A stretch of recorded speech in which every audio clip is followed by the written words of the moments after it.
Ready? Play. Good afternoon, good evening, good morning, whatever time it is in the world, wherever you're tuning in from. Steve is tuning in at just past noon on Sunday, the 19th of January, and he's looking pretty sporty, actually, Steve. I don't know if you're en route to the gym or en route to the tennis court or coming back from one or the other. The former, not the gym in my home, you might say. Okay. I've got an exercise bike about 15 feet away, and I'll get on that as soon as we're done. Good. Exercise bike is certainly very tennis related. We see these guys. I remember Rafa after the 5.5 hour final or whatever. Oh my God. And then they get on the bike afterwards, right? It's incredible. I couldn't believe that. He was on the bike and he was greeting Rod Laver. He stopped for a minute to greet Laver. But that was mind-boggling to think that he could possibly have the strength to pedal twice. Yeah, right, exactly. But it's a sort of a tennis thing that these phenoms, as I've heard them described in reference to Rafa, Roger, and Novak, the dedication to this sport. Well, of course, we've got some pretty dedicated individuals we're going to be speaking about now, the quarterfinalists on the men's side. Tell you what, let's begin with Tommy Paul against Alexander Zverev. What have you made of first of all, Alexander Zverev's sort of path to the quarterfinals? I will just sort of go through these matches he's had. Pouille had in the first round straight sets. Martinez the same. Fearnley as well. He dropped a set today against Hugo Humbert, but he's had a pretty serene path to the quarterfinals. What have you made of it? I like that description. It has been, and that's not a word we normally associate serene with Sasha Zverev, because at these majors he tends to get himself in some of these tumultuous 5-set matches, sometimes of his own making. But he's been very good so far, and even this one against Humbert, he lost a 6-2 second set, but then he got right back with it, and it was a very comfortable win in the end. So I like the way he's playing, and like the way he's conserving energy, because let's face it, when he lost the French last year, one of the things he said, he'd led Carlos 2-1 in the finals and lost in 5 and didn't play very well the last 2 sets. Carlos picked it up and deserved it. But one of the comments he made was his legs were pretty shot in the 5th set. Well, that's the product of a long fortnight and long matches, and there's a lot of reasons for that. And but here he has been really efficient, which I like. So if I were in his camp, I'd be pretty happy. If we think back to a year ago, and I think this is possibly part of your thinking with Zverev leaking sets, just to go back to a year ago, first round 4 sets, second round 5, right, third round 3, fourth round 5, quarterfinal 4, semifinal 5. So there was only 1 straight sets victory. You could argue this year his route, at least until Humbert in the 4th round, is probably a little bit softer than a year ago. But I remember Cam Norrie probably should have beaten him in that 4th round. Absolutely. So they should have beaten him. No, this has been, it'll make a difference, because I think the match with Tommy Paul could be, I know you want to go through Tommy's path to the quarters as well, but Tommy is going to test Sasha physically to the hilt, I believe, in very strenuous baseline exchanges. Agreed. Looking at Tommy's route to the quarters, he knocked out O'Connell in a 5-set battle. Actually, Tommy often does get involved in 5-set battles. Am I right in thinking that Tommy in New York a few years ago had 3 consecutive matches that went 5 sets? I think so. Yeah. It's very common with him. It's very common. But he's fit as a fiddle. Very fit, yeah. And in a lot of cases, I have to say, Tommy, since he doesn't have that big weapon that Sasha does on the serve, you can understand why he'd get himself in some of these extended, protracted battles. I think, and sometimes his draws have been tough. But what's interesting about him here, John, is that as soon as we saw the draw, as soon as I saw it, and I bet you probably agreed, that you felt like there was a pretty good chance, if he's in form, that he'd be right where he is. He'd be in that quarterfinal with a chance to make the semis. Did you feel that way? Yeah, but maybe you could accuse me of sleeping on Tommy Paul a little bit, in that sometimes I forget or sometimes I remember. Tommy had a run at the semifinals 2 years ago in Australia. Yes. Right. And so I'm wondering what you think about players that seem to just like either the conditions or the environment or even the stadium or the routine. Certain players just seem to turn up at certain tournaments. And of course, you and I know very well that it can often do with the court speed and all the rest of it. But is there also just that familiarity of being in the environment? Oh, I've gone deep here, every year for the last 3 years, or I've done well here in the past. And that does also give you a little bit of confidence too. Couldn't agree more. It's true of the very top players. True of a Novak going for his 11th title here, or Rafa with the perennial victories in Roland Garros. You feel very comfortable in the setting. And Tommy happens to be an excellent hard court player too. He should have been in the semis of the U.S. Open a couple of years ago. I thought at that stage he should have beaten Ben Shelton, but that's another story. Bottom line is he got to the semis here 2 years ago, as you said, and played a pretty good first set against Novak, 5-1 down, back to 5-all, and then he got beaten soundly from there. But yes, I think that familiarity that you mentioned is very important for somebody like him. And then I suspect he did have a little look at the draw. I don't know. Every player is different that way about being superstitious and not looking ahead. But I would think he felt like, okay, these are guys, if I'm playing my best, these are guys I can beat. Sure. Looking at the head-to-head, it might surprise a few people to see that Tommy has a 2-0 advantage over Zverev. Those two matches, both coming on a hard court, albeit maybe both of those hard courts in Indian Wells and Acapulco might be a little bit slower than in Australia, although I am hearing this year that the court speeds are a little bit down compared to other years. But Indian Wells is famous for being gritty and slow. Yeah. Acapulco, I don't think is the quickest either. I know Rafa tended to do well in Acapulco in the past, even on the hard court there. But yeah, 2-0 is the record that he has, albeit that last one, Indian Wells, was both 3 years ago, and it did go to a deciding set tie break. So Yeah, there's some room for optimism for Tommy, right? Yes, I agree. The first one I don't put too much stock in. Maybe he caught him off guard a little bit so long ago, and then you're right. Then the last one, the Indian Wells with a tiebreaker in the third, could have gone either way. And we don't have a pattern yet like we started to see last year with Fritz and Sasha. Yeah. Where Taylor knocks him off 4 times, and you're seeing it's happening repeatedly, and that does mean something. It really does start getting in your head, and you lose to him at Wimbledon and the Open, and I mean, those were big bruising defeats for Zverev, and this is different. I think it's like they both, but from the standpoint of Paul, it's important, John, because, it gives him some belief going in. He knows Sasha's had a great tournament. He knows what Sasha's record is overall, and he feels like, okay, the guy, he's the number 2 seed, and he earned that ranking last year with how solid he was all year long, but I'm not afraid of him. I can compete with him. So I think they both actually go in with a pretty bright outlook. Definitely. What is your feeling, therefore, overall in this clash? Are you leaning one way or another, or maybe convincingly one way or another? Not convincingly, no. I'm glad you put it that way. No, I'm leaning just slightly Zverev on experience, on how well he's played here. He should have been in the finals a year ago, and he beat Carlos and let a 2-set lead get away against Medvedev. And he's done well in all the majors. He's got great experience at all of them. So not great at Wimbledon, but the other 3 he's done really well. And so I feel like that's gonna help him. That he's serving well, that he's playing well, that he's pretty rested. And I just feel like if he stays at the level he's been at across the tournament, I like him in 4 or more likely 5 sets, because we have great respect for the way Tommy is playing as well. Yeah, I'm probably going towards 4, Zverev in 4.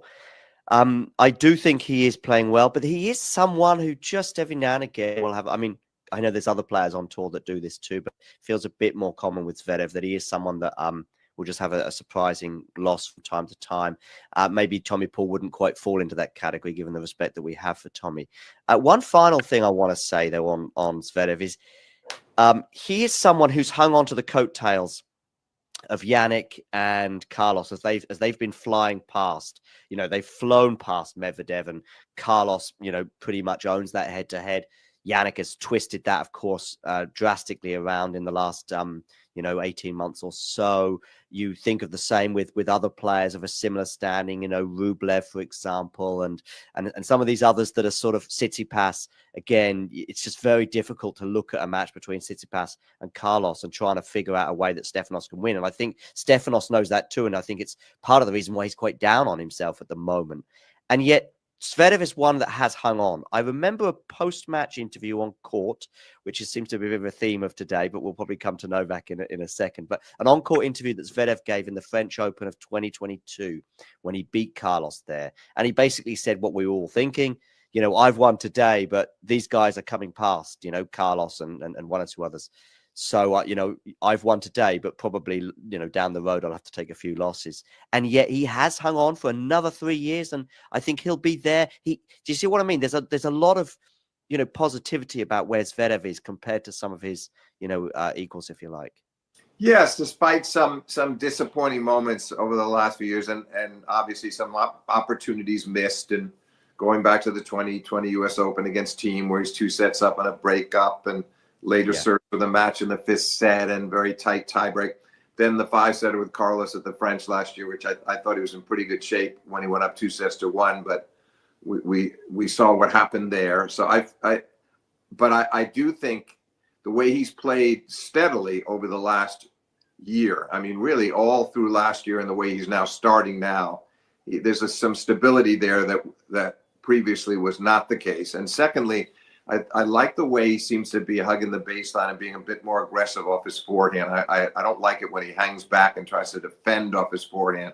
We know his backhand is one of the best in the game, but to me, the forehand is the key because the serve hardly ever lets him down these days. Again, he got rid of those woes in the past of far too many doubles and being extremist on the second serve, either going for 135 or miles an hour or 82 miles an hour. It was kind of crazy. He's got all that sorted out. So I'm convinced that he'll serve well.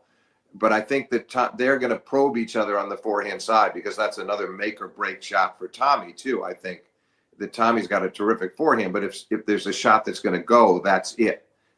So I think they both will test each other a lot off the forehand side. And in the end, I think, again, Sasha sustains the standards we've seen from him over the last week. I like his chances, and you seem to too. But boy, it's an intriguing, and I guess you would also share my view. Won't be a bit shocked if it happens to go Tommy Paul's way in 5 sets. I just favor Sasha. All right, just as we sort of drift across to the next quarterfinal, one thing. Listen, I love to see drama, and I love to see some chaos in a draw. I love to see upsets and newbies arriving, and we have still seen that this year. But equally, I like a draw that is total chaos. That's fine, with 8 players outside the top 10, if you like, in the quarters, or we still have a few solid ones or big ones. Then we've definitely got those big guys still in the draw, both in the women's side. So I'm going into these quarterfinals. Some people are still in the 4th round right now, and the 3 or 4 favorites on both women's and the men's are still there. And I think that sort of helps us with this. I mean, the 4 main ones, it's not exactly rocket science to say Zverev, Djokovic, Alcaraz, and Sinner. They're still there, and they're still on their collision courses. If you enjoyed this video, make sure you hit that like button. Don't forget to subscribe and click that notification bell so you don't miss out on all things tennis. Hey, thanks for taking the time to, well, you haven't got any choice, actually. I'm just talking at you, if you like.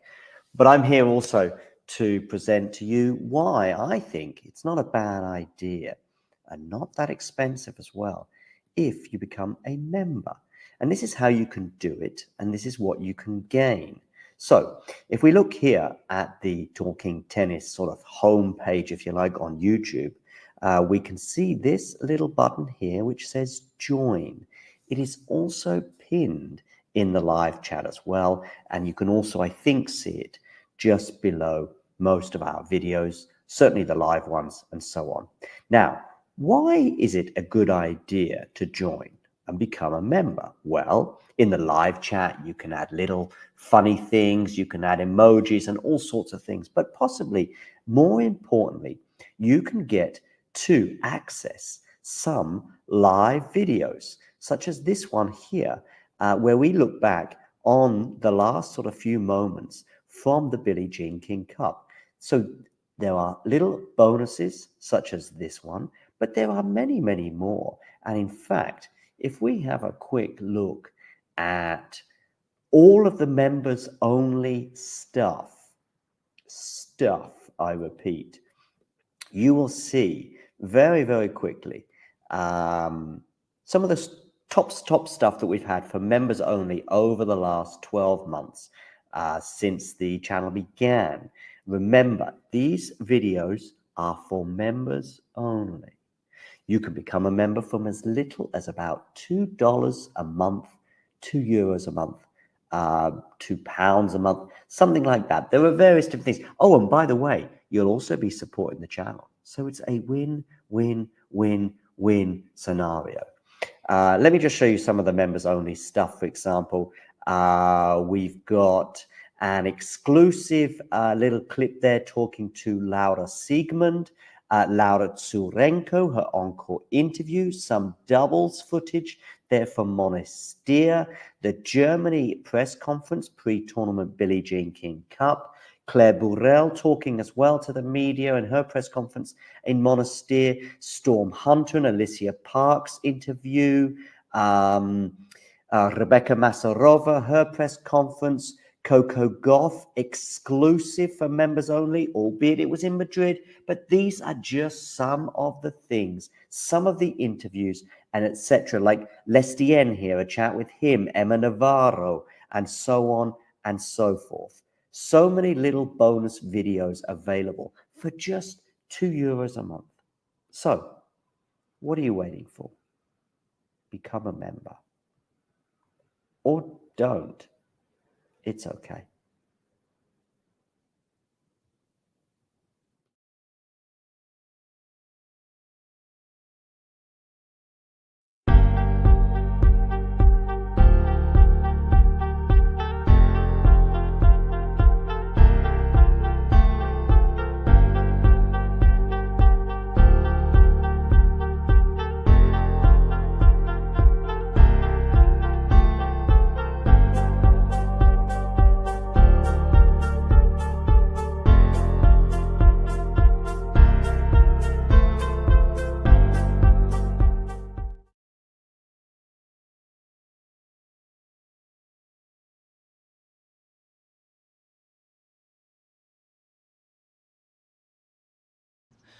My name is Clara Towson, and I'm a friend of the show.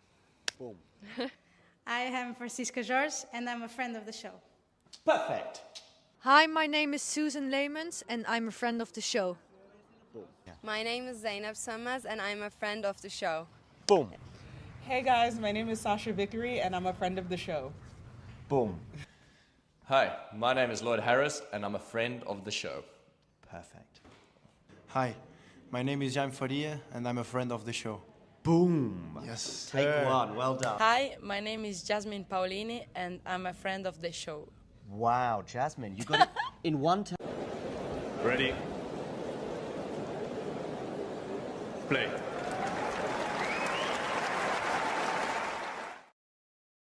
Hi guys, yeah, I'll let you in on a secret from backstage. So basically I just got a message from the producer who said that I can air any thoughts I have on Badosakov.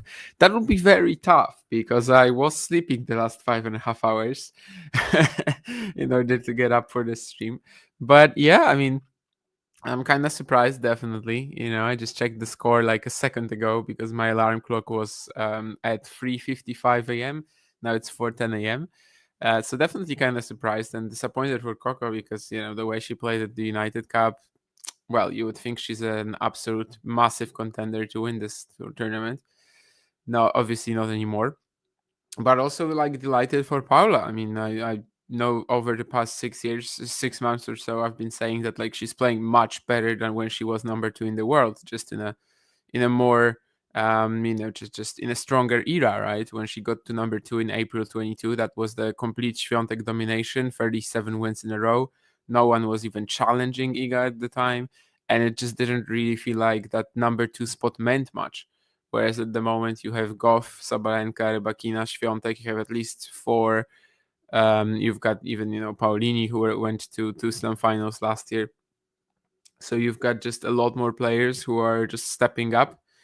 Whereas at the time it was just Iga, and Iga after Barty, really. So I think it's more impressive, obviously, to be doing this. Last year she worked out this fantastic consistency in the slams, reaching the third round and every single one of them, 4th round at Wimbledon, and then kind of progressively improving with the quarters in New York. Very tight, of course, against Emma in that quarterfinal, against Emma Navarro, I guess I should add, given that maybe someone could think it's Raducanu or someone like that. Either way, yeah, I mean, she was fantastic there. And yeah, now the semi. Now she's got like a really proper massive win to show for it. And it feels like a very different one as well, because the previous 2 quarterfinals she had, these were like when just before the draw is out, like everybody is looking at her as a potential dark horse, because 2021 Roland Garros she was playing very well in the warm-ups.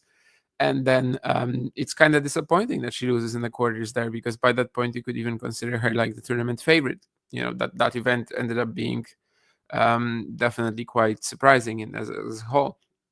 And then last year US Open, that's also a run where everybody is looking at her before the draw is played out, let's say. So this one is a bit different, because obviously now everybody knows that she's consistent at the majors and kind of has more respect for her game.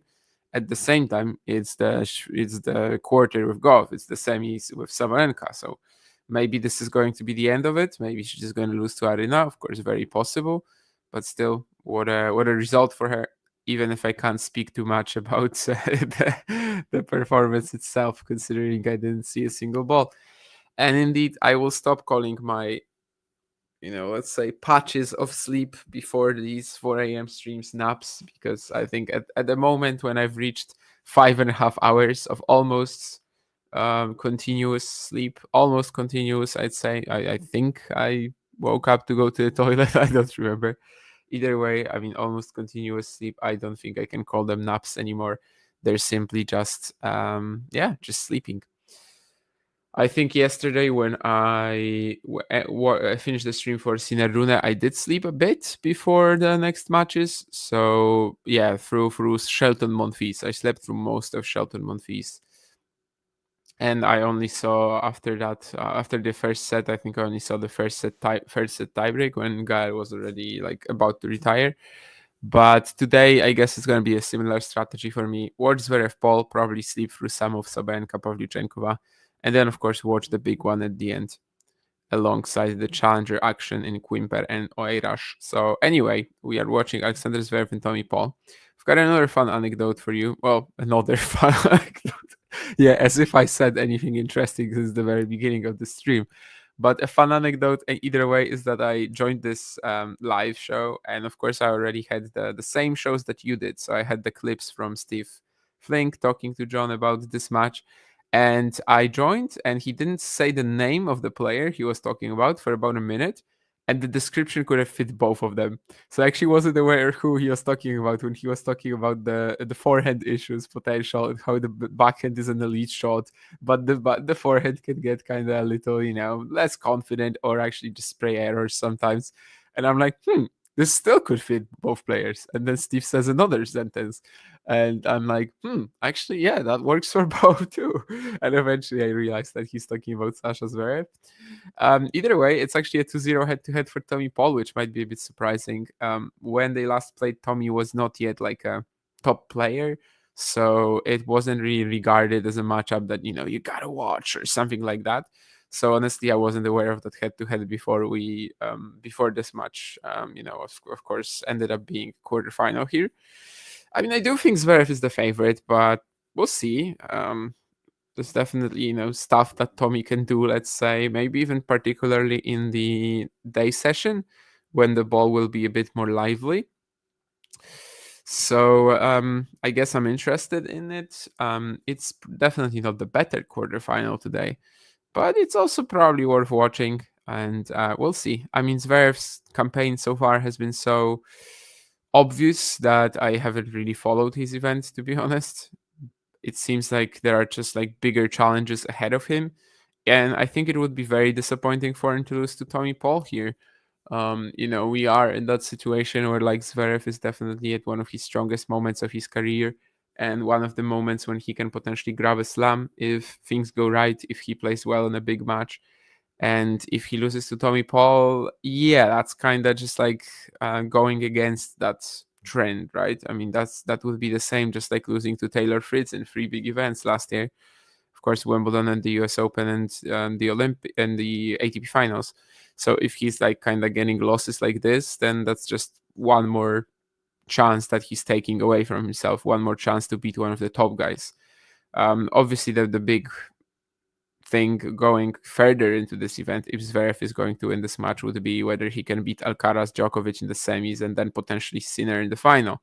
So, it wouldn't be the easiest path to a Grand Slam title, definitely not. But he would at least give himself a shot to step up against one of these guys, which we know that at the majors he's barely doing. But well, gotta beat Tommy Paul from that perspective, I guess. We'll see if he actually does, as the American obviously has been doing fine too. Last round, he got just a let off. In the opening round, he went 5 sets with Christopher O'Connell and had that left shoulder problem, where basically he couldn't hit through his backhand for a while. But he survived that match and ever since has been looking much better. Kei Nishikori in the second round, he loses the opening set, but that's like kind of all that Kei had for the day, really. And after that, yeah, it was just sort of like more or less becoming a routine run for Tommy. In the third round, he beat Carballes Baena, losing the first set 6-7, but then no, not losing. Sorry, that was against Kei. Winning the first set 7-6, but then crashing him in the next 2 sets. And of course, last round he got a very quick win over Davidovich Fokina, who was just unfit to play.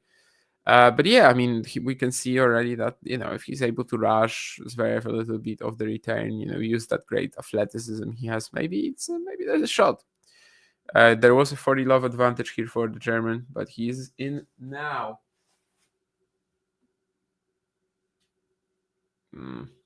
Is that Vanch? Someone texted me something about a heads up here. And I don't know. Oh, wow. Never mind.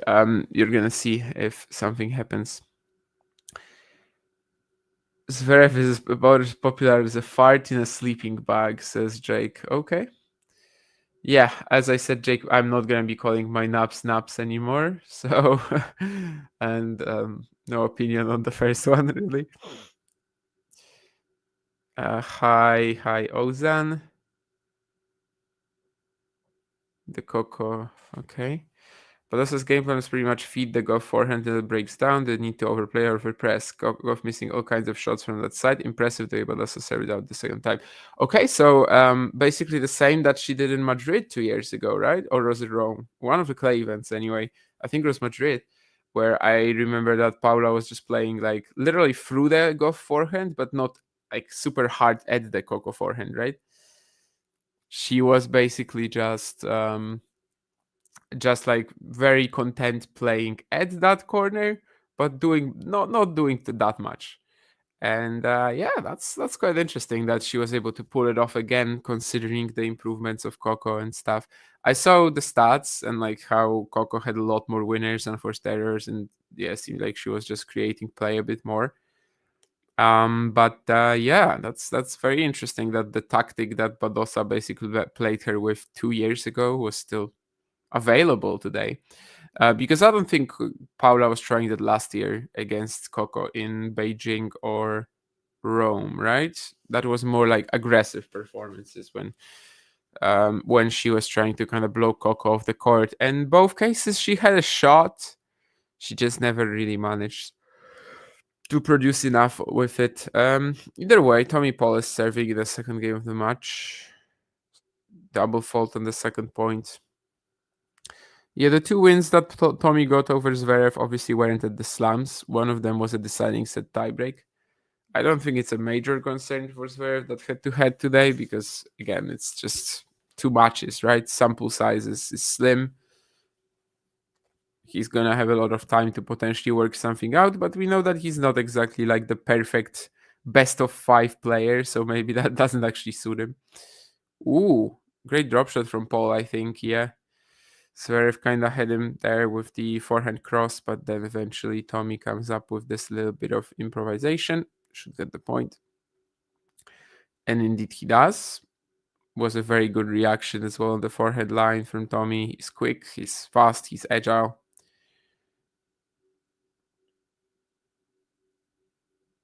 And we know that Zverev has this pretty style of putting the other player to sleep. And we'll see if this is effective today against Paul. Whether he can kind of drag the quality of the match down, because that's something he often does.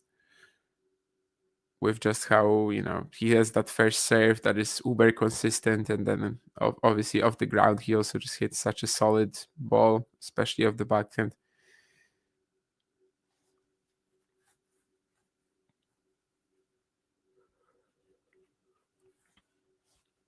Oh.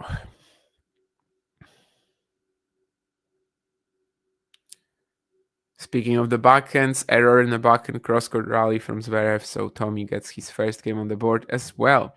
Josip going Zverev in 4. I believe that's what I did as well.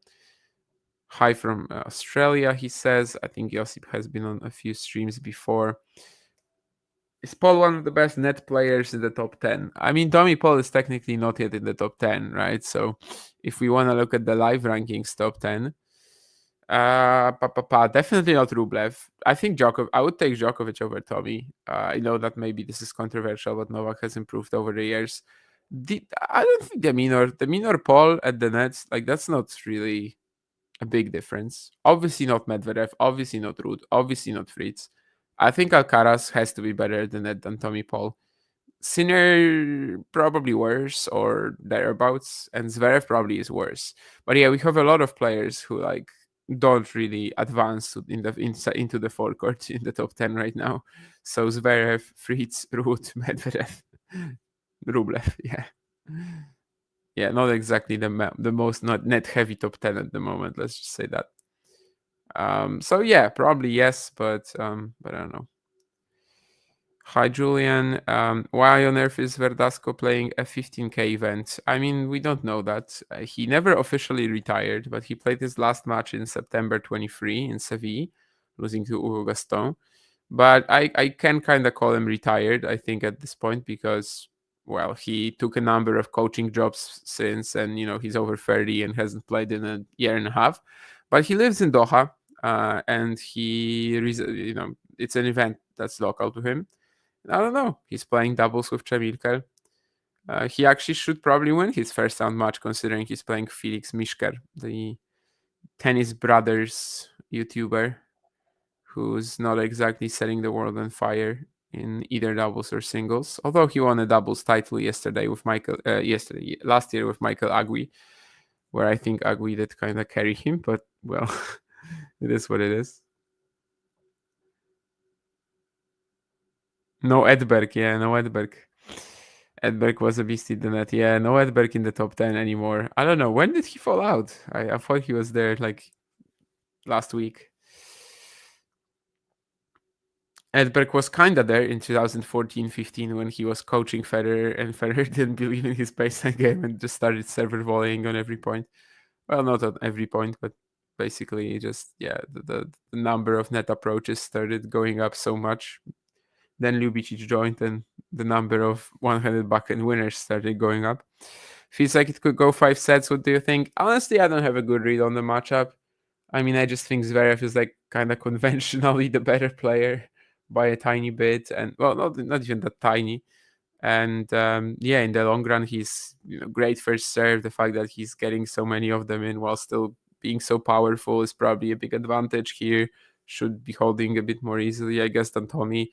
Tommy is just a little more, proactive, takes the ball earlier. I don't know if he can overwhelm Zverev with his physicality, the way that he sometimes can do that to other players.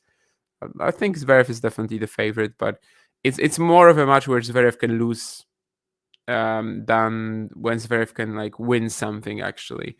I think Zverev has everything to lose and not that much to win, because even if he wins this, he has to step up majorly in the next 2 matches. Whereas, yeah, I mean, if he loses, obviously this will be another slam where he loses before even getting to play the biggest guns. So I think he has a lot to lose today, yes, Zverev.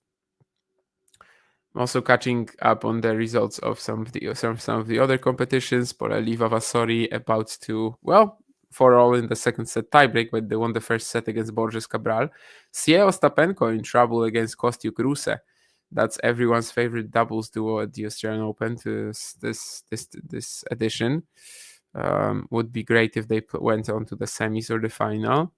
Definitely. Mixed hasn't started yet. And of course, there was also a lot of junior action at the beginning of the day. Okay.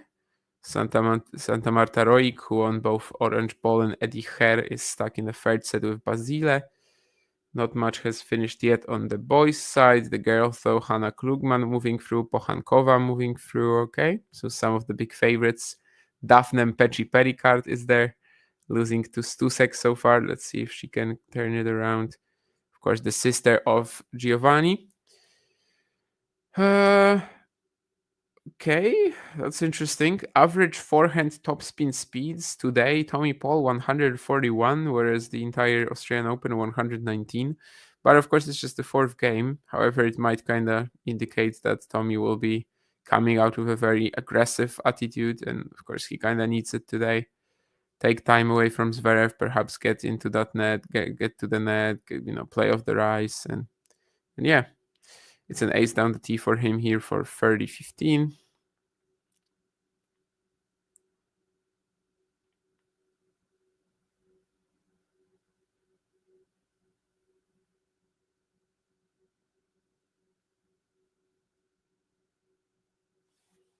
Some good depth of the Zverev backhand generates the error. Zverev is not really a guy who likes to complicate things, right? It's like simple patterns, backhand cross-court return, pretty short angle, then goes line, but doesn't really go line here, in the way that he's going to try to find the very corner. It's just generating a lot of depth, heaviness here, and gets that error 30-all. Yeah, the serve clips the net from Tommy. But definitely pretty, even though it's just 1-2 in the set, you kind of have to say that it's a pressure point.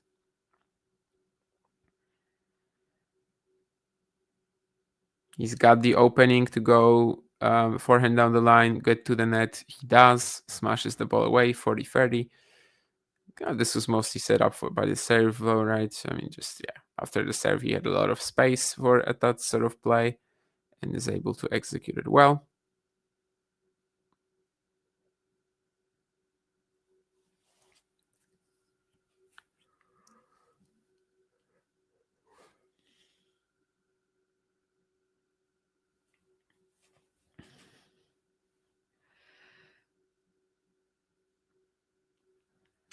I'm gonna be 2 games all.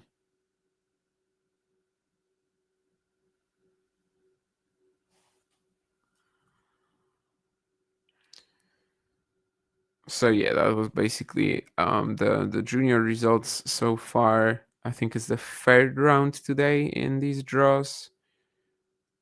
Yeah, I believe so.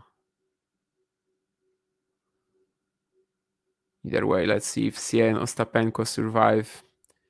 That would be kinda, especially what I'm looking out for. Zangar Nurlanuli. I mean, I know his results now, thanks to you, Ozan, but I haven't watched his game. Brutal conditions this morning. Vansh apparently might come in for like a moment or two later, Jake, but maybe not even. He is spending time with a certain friend of his today.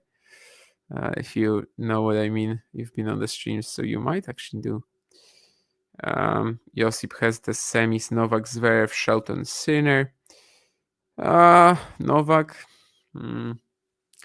But, I can't argue against the rest, really.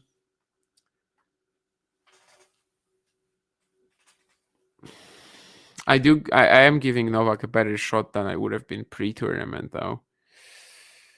Well, I thought the checks were going to be a lot more difficult for him than they were. But they actually weren't any checks. Like, they didn't check anything about his game.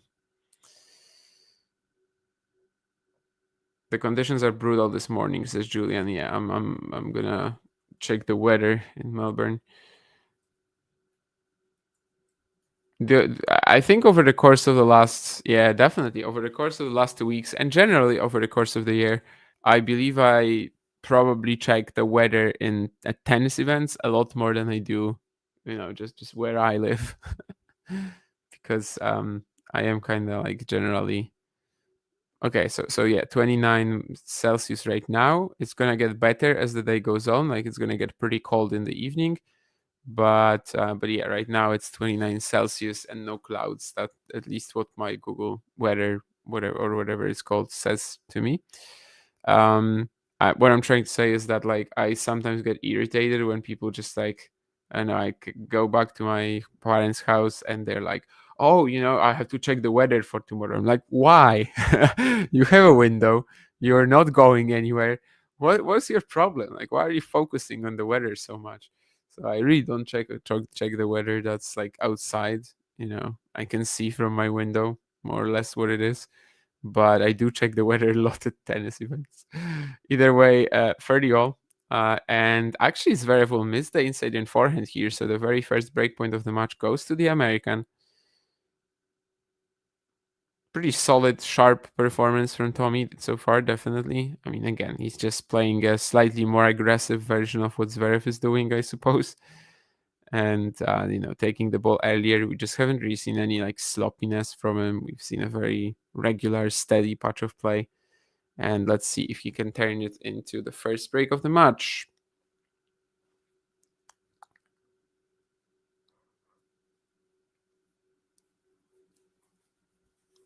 Tommy, of course, has reached Grand Slam semi-final, and that was in fact on these very courts. Australian Open 23 when he beat Ben Shelton in the quarterfinals. Okay, he's got an aggressive opportunity here, but he's gonna miss that inside in forehand. Great return, but after that, yeah, there was definitely more potential for him here to either maybe build up the points instead of going for that cannon. But I don't. Yeah, I mean, I don't hate that. I think he just overplayed the forehand, but it's not like he didn't do most of it right, really. Yeah, of course, Tommy has a Grand Slam semi-final from 2023, the Australian Open. He beat Ben Shelton, and then he lost to Novak Djokovic in the semis. Didn't really feel like there was much more he could do. That was the slam where Novak only dropped one set to Enzo Cuoco in the second round, and basically from the fourth round onwards and the third round onwards, he was just not really playable for anyone else. Sebi Korda almost beat him in the warm-ups there, but then got injured by the quarterfinals of the US Open, and Tsitsipas in the final was, close sets, but never really pushing him all that much. I guess there was also that match against Dimitrov where there was the whole conversation of like about whether Dimitrov should have been playing drop shots because Novak wasn't moving too well. But from that point onwards, he just started dominating the rest of the event. Well, one more let, I think, on this very first serve here.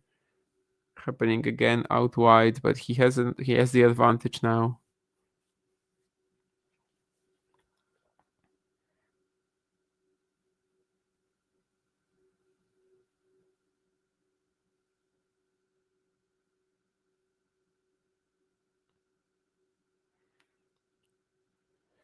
Trading backhands cross-court with Tommy, goes line this time for a more risky approach. And yes, when he trusts that forehand down the line, we know that's when Zverev is the most dangerous, really, when he's got a lot of confidence in that wing. And, we know that it doesn't really have the technical deficiencies that some of the other liability-like forehands have, like Medvedev's, like Hurkacz's, etc.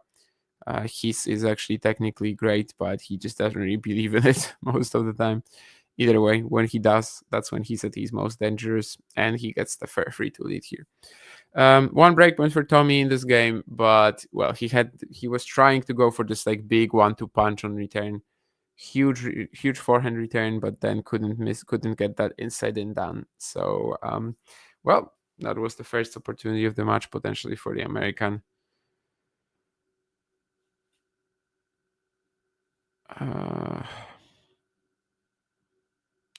How has this tournament rated so far? It's no US Open 22.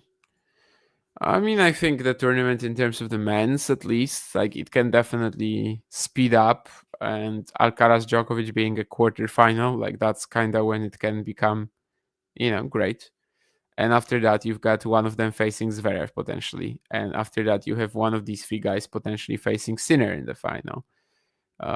It could go up even more with like Sinner playing, let's say, Shelton in the semis and Ben stepping up suddenly, or maybe even Demon stepping up if one of them is almost doing the unthinkable or something like that. I mean, the first week there were a lot of good stories. I think it's just a shame that Menchik like wasn't able to capitalize on the Ruud win. Fonseca wasn't able to capitalize on the on the Rublev win, and Lerner Tien was also losing to Sonego. But I guess Sonego, it's a good story, I suppose. But would have been just a little bit stronger, I guess, if one of these youngsters was still around by this point.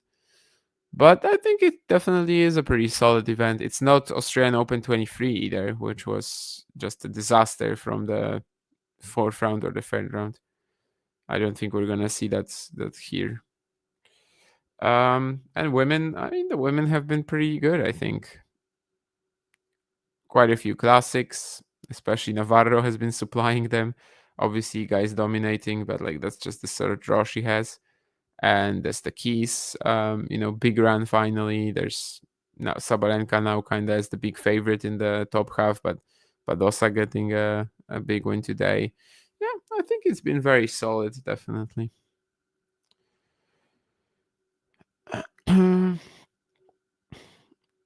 Josip says that Aussies destroyed the ozone layer. Okay.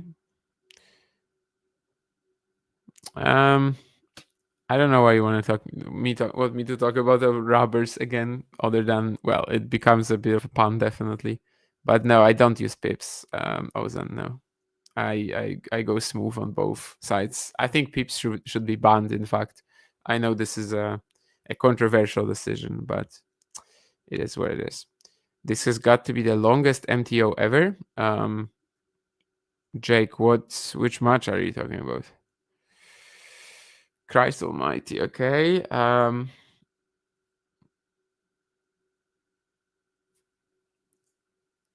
Yes, Ozone, I want to ban pips. I think they changed the structural integrity of the game a bit too much.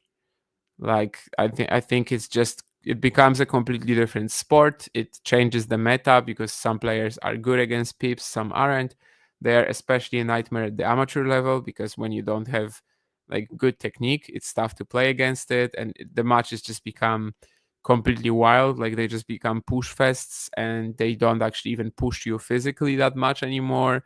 And you can lose to like basically someone who's completely unathletic, but they are simply not even like playing well, but the racket is doing so much for them. And I would actually ban pips. Yes, I think it's ridiculous, and it should be just smooth and smooth. Isn't that like wanting to ban full bed polyester strings? I don't know. I think in the case of pips, it just, or like any anti-spins too, like the racket shouldn't be doing most of the job for you.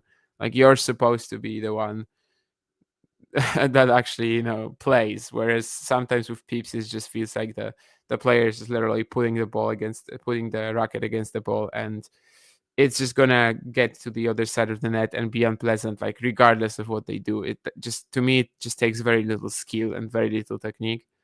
And while I appreciate that you still need to kind of like learn it and everything, like if you gave me a long pips racket right now, I would suck with it for a while for sure. But I don't think it takes as much skill, especially at the amateur level, and I think it should not be the same competition. Like literally, you have this. At least a couple of years ago, there was this emerging sport which was called like ping pong instead of table tennis, and that was when all players were using the same racket. It was kind of like sandpaper. I had a chance to play it once or twice too, and I think that's kind of where I would say that peeps could work. That like if they have a separate competition for something like that. But yeah, I actually think all rubbers should be smooth, and that's a controversial opinion, I know. But it's just I've seen way too much of this.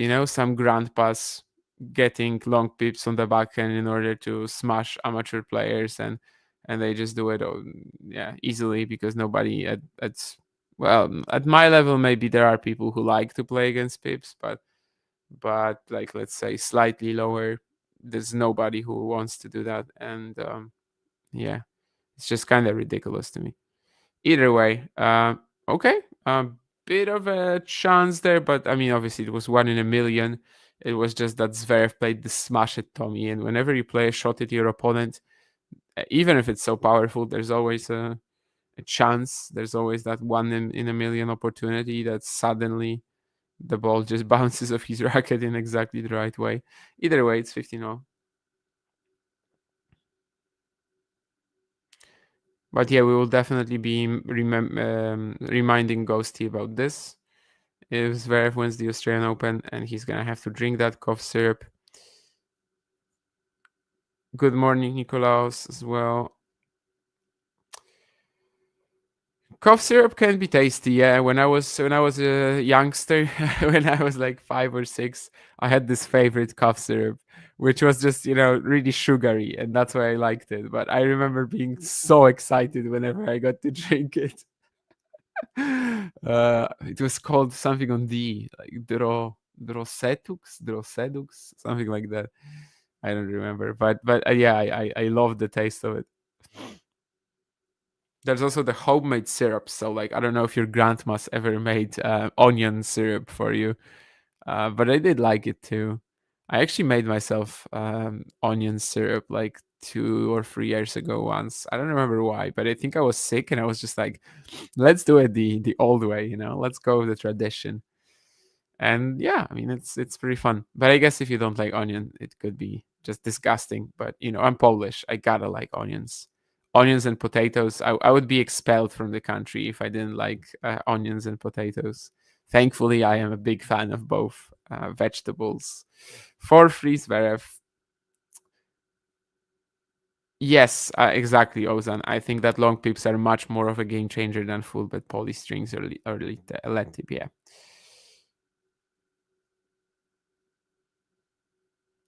I don't know, Edinson. I mean, this is why we're watching. He's definitely the favorite, but so far so good for Tommy. I mean, he's keeping up with him. He had the only breakpoint of the match. Definitely can apply pressure to Zverev. I think it's more about whether we're gonna see some like really erratic patches from Tommy, because I'm not really used to him playing, as steady as he has been so far for most of the match, right? We're usually getting like 5 or 6 games from him where, well, maybe that's a stretch, but like 2 or 3 games from him where he's suddenly so erratic, and if that happens to him against Zverev, he will have a hard time. Also, Siena Ostapenko still on serve in the deciding set against Kostya Kruse. I thought that was actually a match that they would pull through like pretty easily, but we'll see.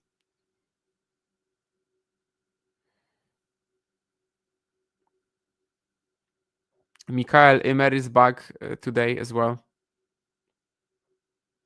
By the way, he is going to play in Luxembourg at a 25K.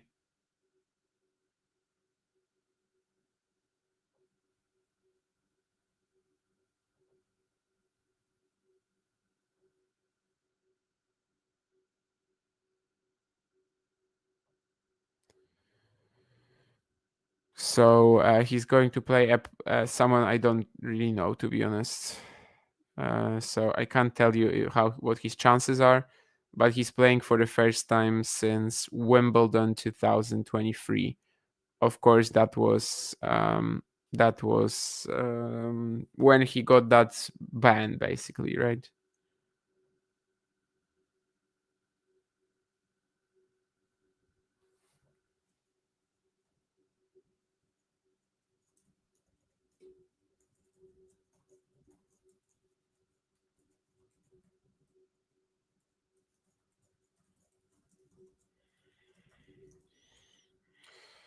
At first, of course, you might remember that Mikael Ymer decided to retire when he had that 18 months ban for missing doping tests.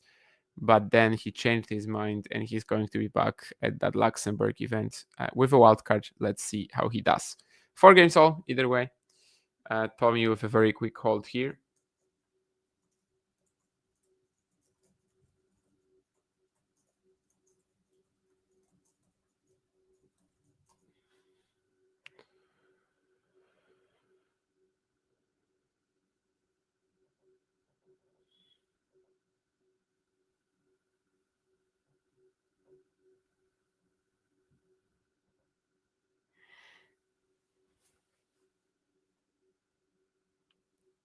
So after about 30 minutes of play, we can definitely say that Tommy is holding up so far. He had the only breakpoint, couldn't quite convert it, but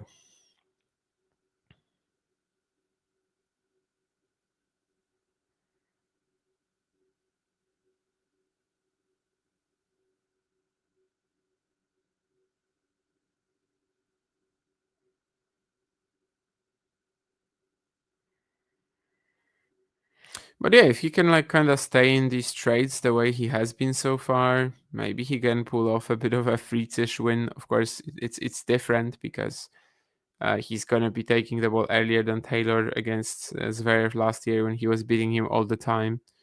But yeah, surviving a trade like this, but yeah, now he's actually not surviving it anymore. First really like longer cross-court exchange that Zverev wins, I think, which is also a testament to how steady Tommy has been so far.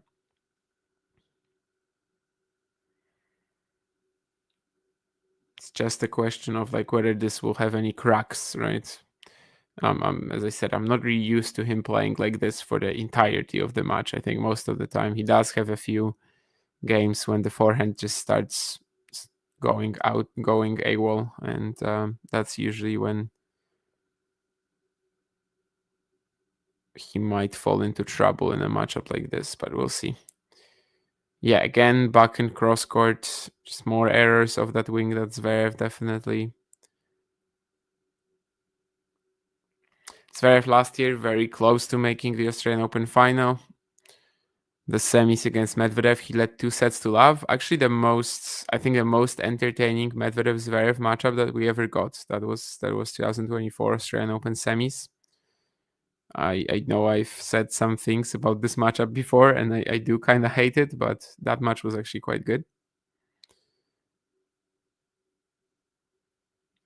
Led 2-0, couldn't take it. Daniil had that incredible drop shot return that was completely accidental at like 5-all in the fourth set tiebreak, but was able to turn it around. And that was also another massive opportunity missed for Zverev. I mean, who knows if he would have beaten Sinner in the final.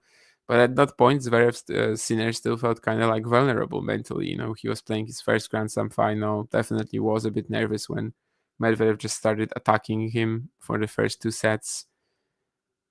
Eventually turns it around, but maybe that would have been another big chance. In fact, maybe it was a better chance than even Roland Garros, although he did go up 2-1 on Alcaraz there.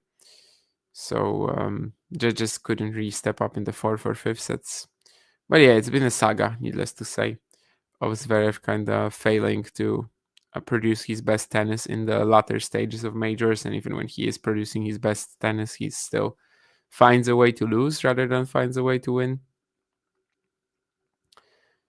As I said, like if he loses to Zverev or Djokovic or Alcaraz here, or even Sinner in the final, we probably won't be able to say that once more. You know, this is just such a chance he misses because these guys could outplay him. But if he loses to Tommy, that would be another opportunity he doesn't even give himself.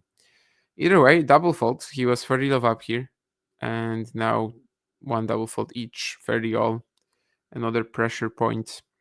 50% on second serve points won so far. Zverev, of course, with how consistent his first serve is, he's not playing too many of them, but nonetheless, when they're just starting the rally from neutral, Tommy definitely has a shot in it. Ace down the tee. That will help.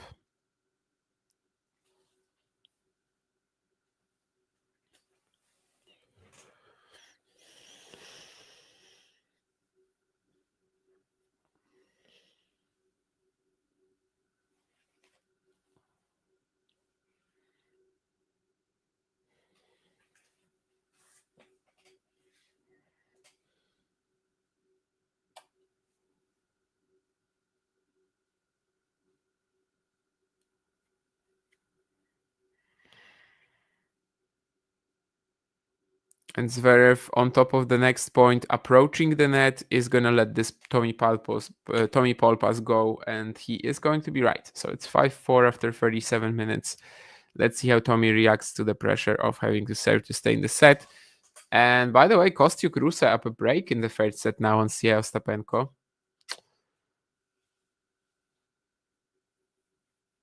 That wouldn't be the best loss for the extremely different but so entertaining Taiwanese-Latvian duo.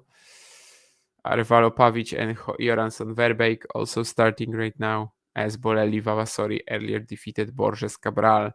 So I think, yeah, if Arevalo and Pavic win, we will have a rematch of last year's Roland Garros final in the semifinals, right? Yeah, in the semifinals of the Australian Open. Who did Borelli Vavasori lose to in the doubles last year? Why am I suddenly forgetting who won the doubles last year? He definitely lost the final.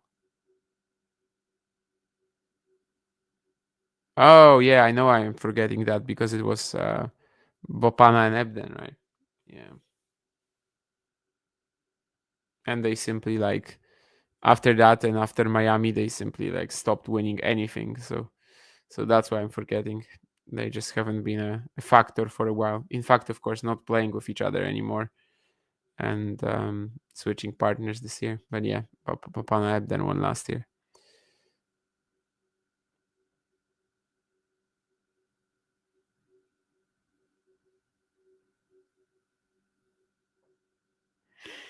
No age in pierogi, Ozan, but glad that you're enjoying some Polish cuisine. Then you did improve the spelling. Good. Need to test to use authentic pierogi from Gdańsk.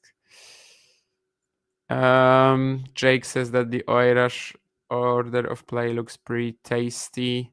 I mean, yeah, it's the opening round, and you've got a lot of good matches. Basically, blocks Richard, I think, is great, right? There's another Collignon, there's another Belgian, Collignon Popko. Basilashvili Albot is such a blast from the past. Fucsovics, considering his form, kind of tough against Morokanias. Uchiyama Eubanks at the end of it. I will probably get to watch the 60% of the day's play at first, but then in the evening I won't be too available. 30 love Tommy here. 40 love as well, as Zverev misses the second serve forehand return of the middle of the service box. So it looks like this game that Tommy basically has to win, where he's in a must-win scenario. It's not going to be too tough for him, let's just say that. Average first serve 15 kilometers slower than Zverev, but he's had the easier holds so far. Goes for the drop shot here, which Zverev isn't even going to chase. So such a quick game for Tommy here, as he keeps kind of applying the pressure with these routine holds. Kinda. Two of your favorite players on the schedule in Oeiras. I guess that's the qualifying two, right? So Layal against Harper there, and who's the other one of your favorite? Oh, Shellbach, yeah. Shellbach Rincon is actually a very good final qualifying round. Yeah, I like that. Two good friends, doubles partners, Rafa Nadal Academy guys, and they have similar playstyles too. Abdullah a little bit more creative, but both of them kind of rely on lefty counter punching skills and etc. So should be a fun clash, I think. Someone will have to be the guy who starts pressuring the other a bit more, and that guy will probably also be missing a little bit more. Either way, Paul gets this attack here.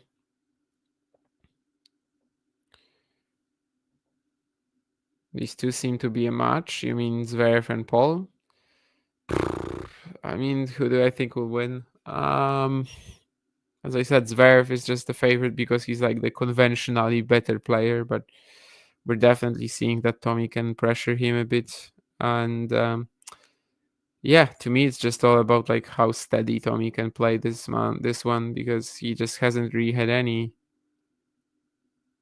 poorer patches so far. He's definitely a guy who can turn off for a few games, especially with his forehand, which tends to be the more streaky shot.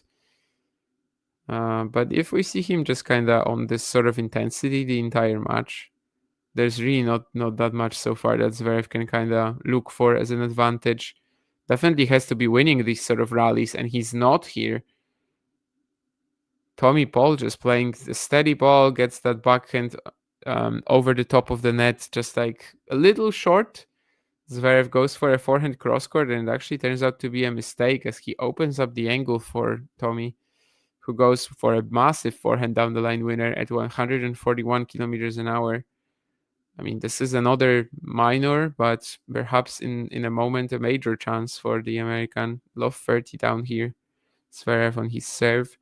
I don't think he's been love 30 before. Definitely we had that break point and there was another game with a 30 all, but yeah, this is getting real now, let's say that. One more point for Paul and he will have a brilliant chance of getting the opening set. And he attacks the forehand return. Zverev somehow stays in the point. This is definitely quite risky for him. Nice wrong foot there, but it's not really doing any damage to Tommy. Trading forehands now. Tommy will slice. And actually, wow. Okay. I mean, I don't know if he was slicing or drop shotting there. I don't think Zverev knew either. It's like this short slice drop shot from Paul that wins him the rally. Zverev doesn't get to it before the second bounce, and I'm not surprised. I mean, I was dead certain that this is just going to be a slice from Tommy. And what he did here, again, it's like both things at once, really. So it's 3 breakpoints for the American, and now we can definitely say that it's a major chance for him to claim the opening set. You win this game, you serve for it. And he's got 3 consecutive breakpoints.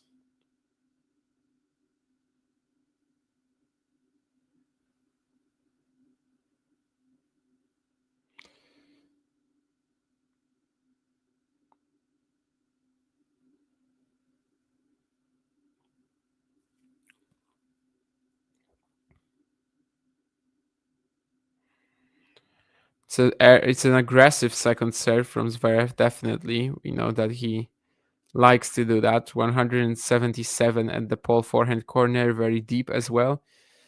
And that saves the first break point.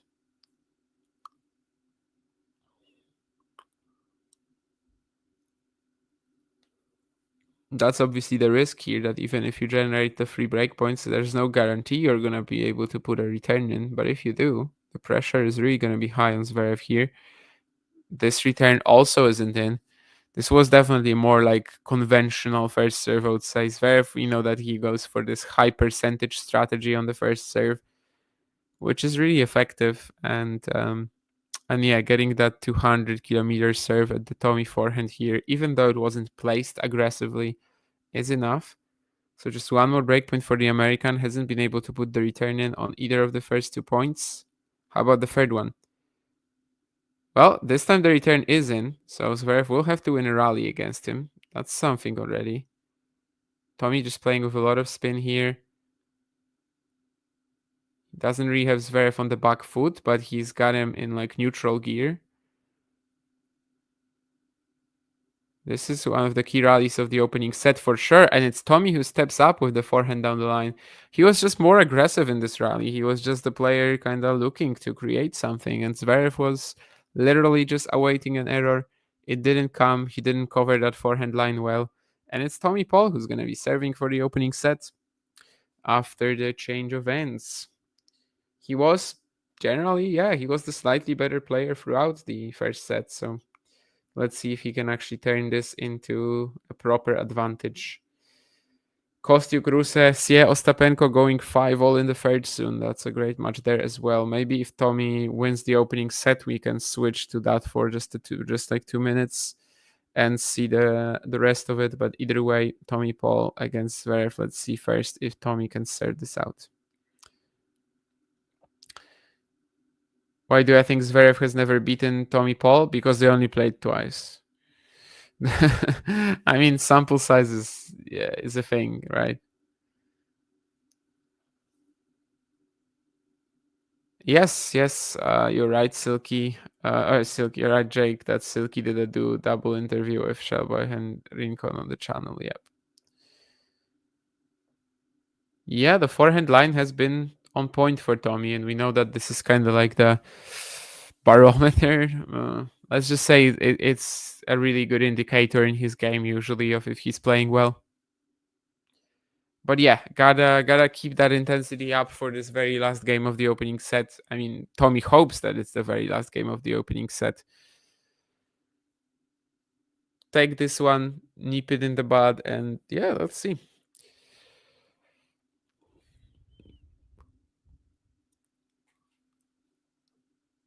The last hold was incredibly routine for Tommy. Let's see if this one is too. Ay. The first shot already a mistake. That's an easy approach he should be finding, definitely. The forehand return from Zverev was sitting there in the middle of the court waiting to be attacked, and Tommy just plays it far too. Well, I can't even say he played it aggressively. Like, you could just see that he really wants to make that shot and wants to make that shot a little bit too much. The return is in again from Zverev. Trading backhands cross now. Zverev will get to his inside out. Not doing too much with it. Tommy has another down the line opportunity, but this time doesn't take it. There's a slice from Zverev now. Tommy with another short slice, but Zverev will just attack the net, and it's love 30. Things are getting real here.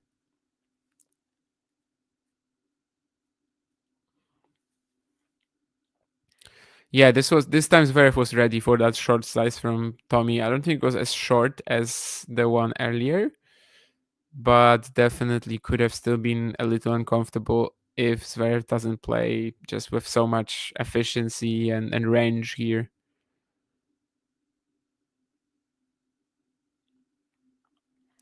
Love 30 now. Another return that goes in, but this time Tommy should be able to attack the net a little bit better. Yes, indeed, the forehand approach is good enough. Zverev will not be able to produce the pass. Still very much in this game, Tommy Paul 15-30. And of course on serve, that's not the end of the world.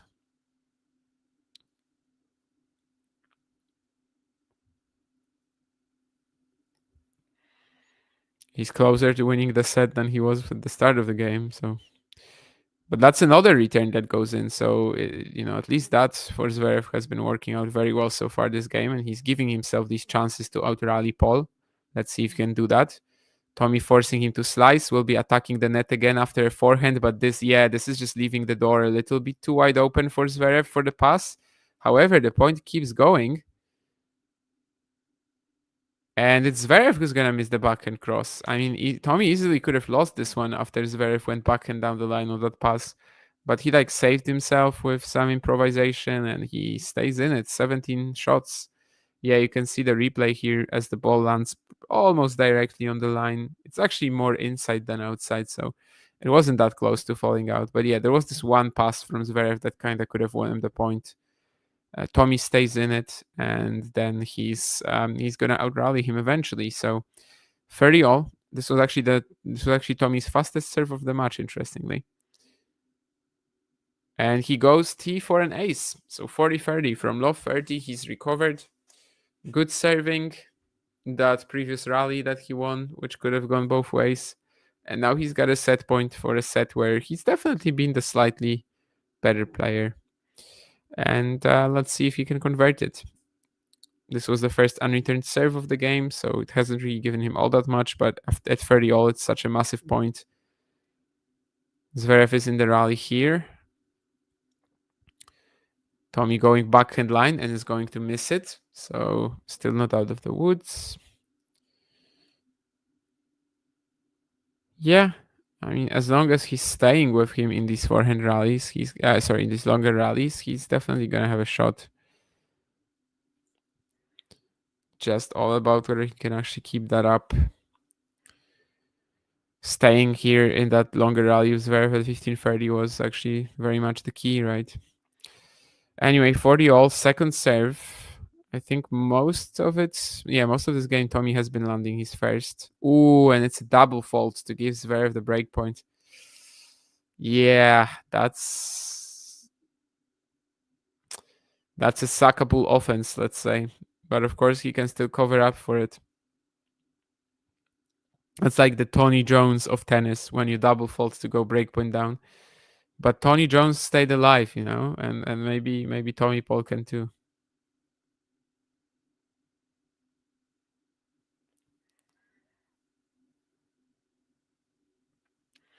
But once more, a second serve makes you kind of nervous for Tommy, but the kicker is in. It's just one error from either player here, though, that can end the game or keep Tommy in it. And that error is going to come from Paul in the backhand exchange. So it's going to be the tiebreak now. He had a set point, Tommy, but misses, I think, that backhand line there, right? In like a medium length exchange. Well, a good return game for Zverev, definitely. I think he put literally every single return in other than the ace down the tee that Tommy had. The American had his chance, wasn't like too clinical in that rally, and then double faults at deuce. Unfortunate for him, but 53 minutes in, we have a tiebreak here. If Zverev wins it, it could be quite impactful, as it doesn't really feel like he's been playing better than Paul at all, but he still might take this set.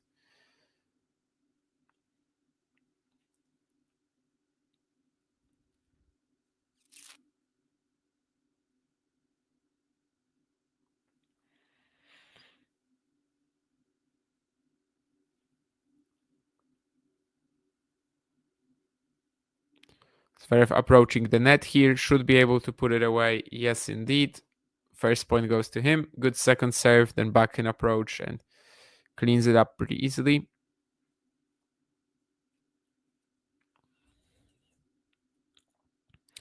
Sien Ostapenko just 2 points away from the match. Whew.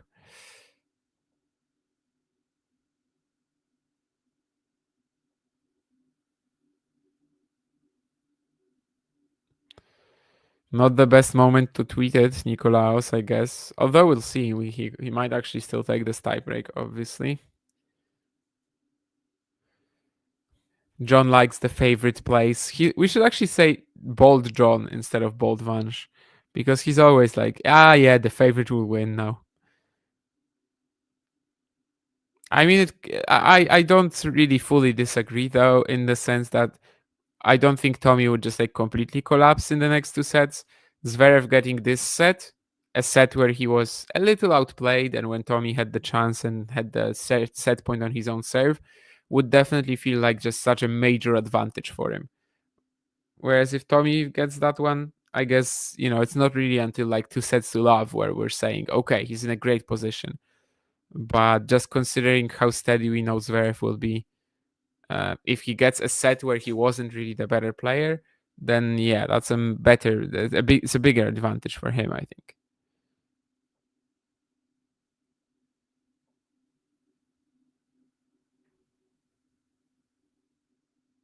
Thank you, Ozan. That is quite a compliment you can pay me here. I feel like I haven't really listened to that much Brad Gilbert commentary, but I do love his Twitter activity. Like, his account is just so funny. Seems to be a nice guy. I mean, I have some opinions about the way that he was coaching Coco, but I mean, I can't really. He's not a person I like actively hate. Definitely not. Well, that's a pretty nice combo from Zverev there, just like punishing the Tommy Paul backhand time and time again. Gets the error with an actually more loopy forehand there, but in a good way. Plays a spinny shot. Tommy loses his balance a bit, which is quite rare for the American, but happened this time. Anyway, 3-1 Zverev, as he still has that mini break from the second point of the breaker.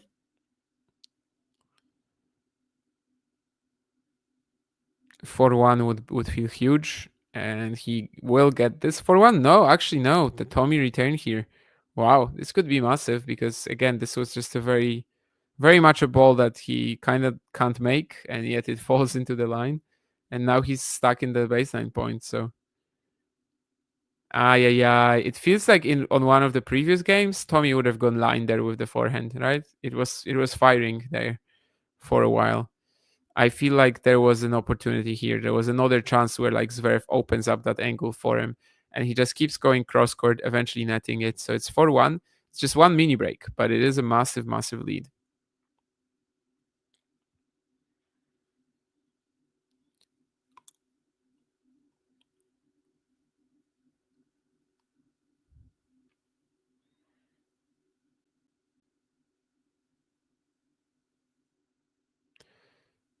Paul moving in, serve and volley. It's a good lob from Zverev, though. Yeah, I'm not surprised Tommy didn't quite catch it. It's gonna be 5-1 now.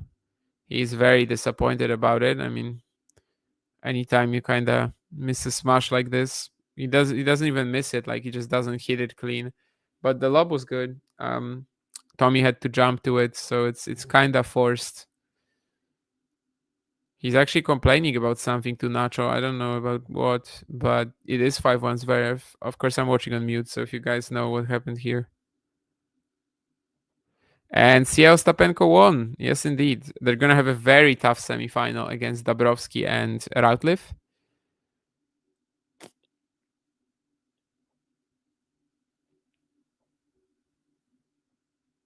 But yeah, that's what it is. And then the final potentially could be against Siniakova Townsend or Andrieva Schneider.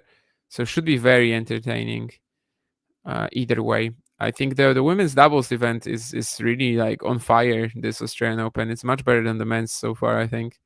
But the men's could really speed things up too. Like as I said, we are very close to a semi-final between Arevalo Pavic and Borelli Vavasori, which was a Grand Slam final last year at Roland Garros.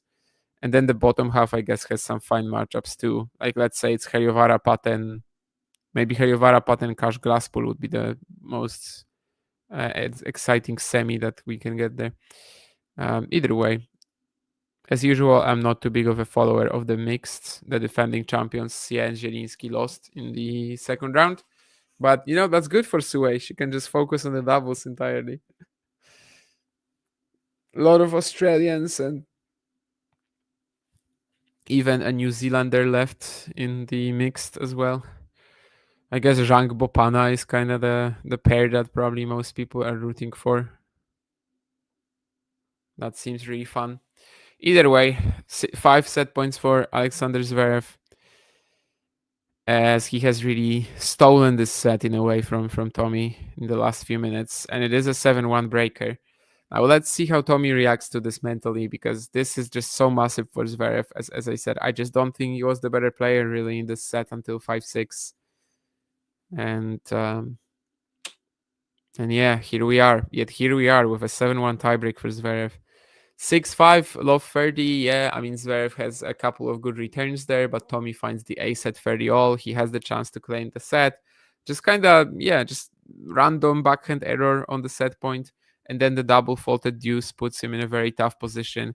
And from there, it feels like it escalated. He is also still arguing with Nacho Forcadell on something. Stats of the opening set, by the way, 76% on the first serve for Tommy, actually, and 60 for Zverev, kind of against the grain. But 80% first serves won by Zverev, 68 by Tommy. There was just one breakpoint for Zverev. He took that. Tommy had 4, didn't. Took only 1 as well. More distance run by Tommy, like about 100 meters. More winners, more unforced errors. He was the more proactive party today so far. He's been the most proactive party today so far.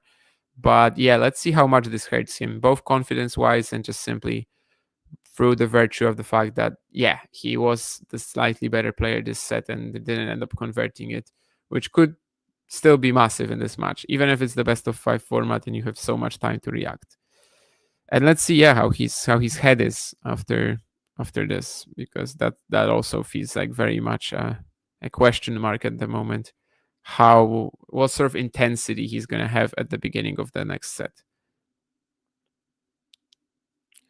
Yeah, you can rewind it, Jake. I think perhaps the most important, you could see the 1-4 points and the mini break earlier. But yeah, I mean, just watch it quickly if you want to, but not much interesting happening there, to be honest.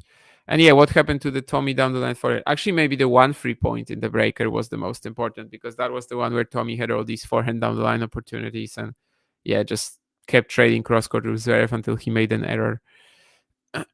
So maybe it kind of represents the lack of confidence that Tommy played with in the breaker more. This women's doubles draw is so good. I agree indeed. So we could get an insane couple of semis there with Ciel Stapenko, Dabrowski, Routliffe, and then Siniakova, Townsend, and Andreeva Schneider. That would be fantastic. Okay, something about a LED machine or something. Anyway, about LEDs.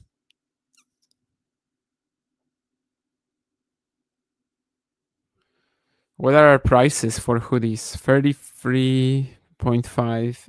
I guess that's okay for a hoodie. That's not too expensive. I don't know if I would buy a mug for 15 euros though.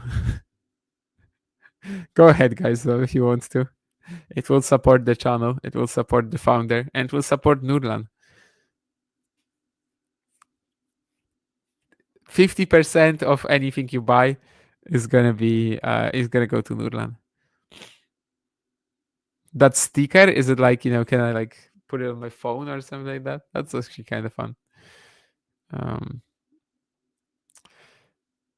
Just be a walking, talking tennis advertisement. Anyway, not too long of a break. We've got Tommy Paul right back up there, serving first in the opener. Of course, the absolute tragedy here for him would be just getting broken right away.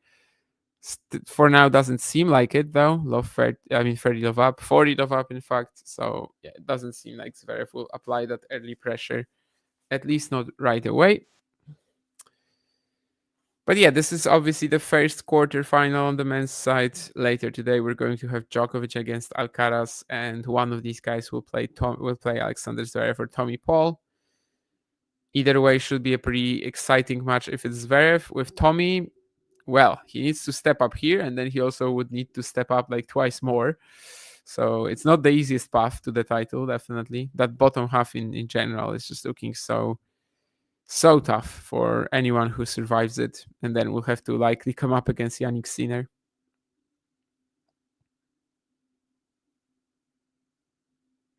I thought that Yannick, by the way, isn't as much of a favorite against Alex you would think he is. That's probably because of the physical issues, but I don't know if I'm quite buying into it. He just loves the matchup so much. It's going to be a night match 100%, right? I mean, it has to be Shelton Sonego in the day session tomorrow, and then the night match for Sinner, the Minor. I don't think there's any other way.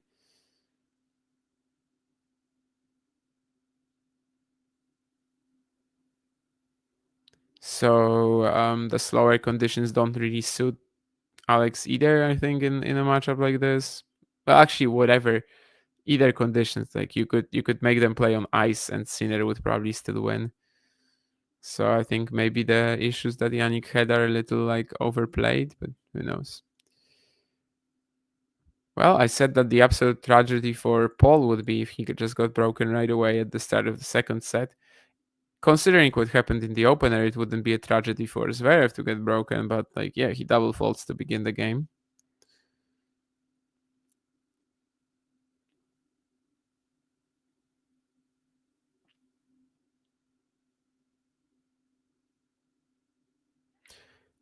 And Tommy going for that forehand line again. Guess what? There's no pressure anymore, at least for now, and he's going after it. Funny how that works, right? Well, confidence issues are something I very much understand and can relate to.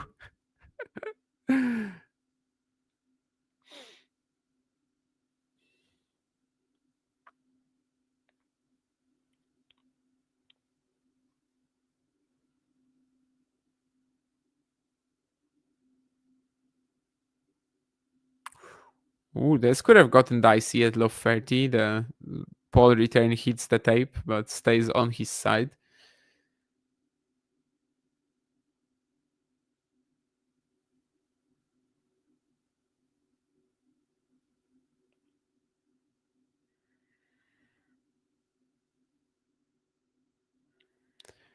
Australian Open is a horrible time for us Europeans. I mean, I've slept for like 5.5 hours, and I don't feel like it.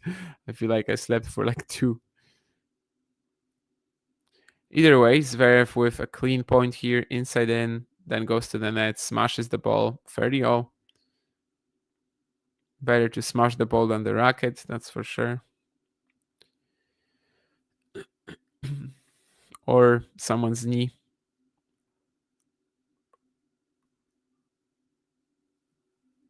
Hopefully your own. In general, definitely.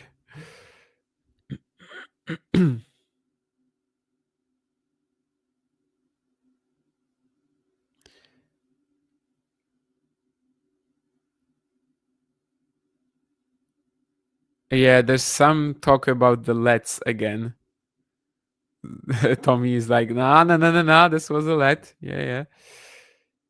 This one, he is very intent on just making sure that this gets counted as a let. It did. Otherwise, it would have been an ace for Zverev. And now he's actually got a second serve to look at.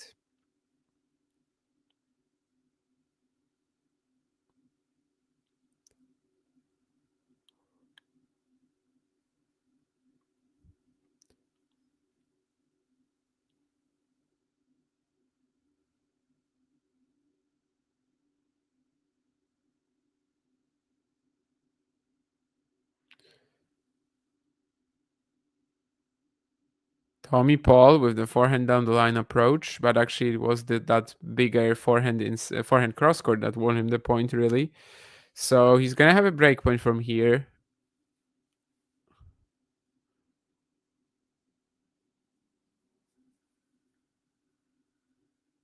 Was waiting to see if that Zverev smash goes long, but it did. Funny reaction from him too. Was very close. Well, a little close, let's say, to making it in.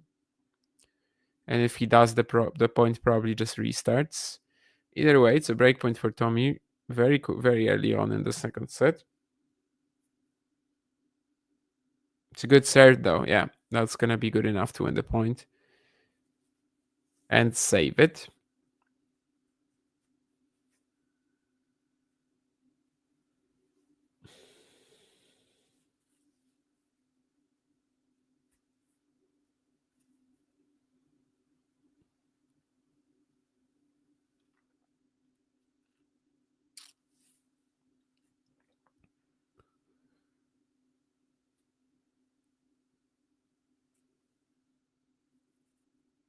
So many lets on this Zverev serve again.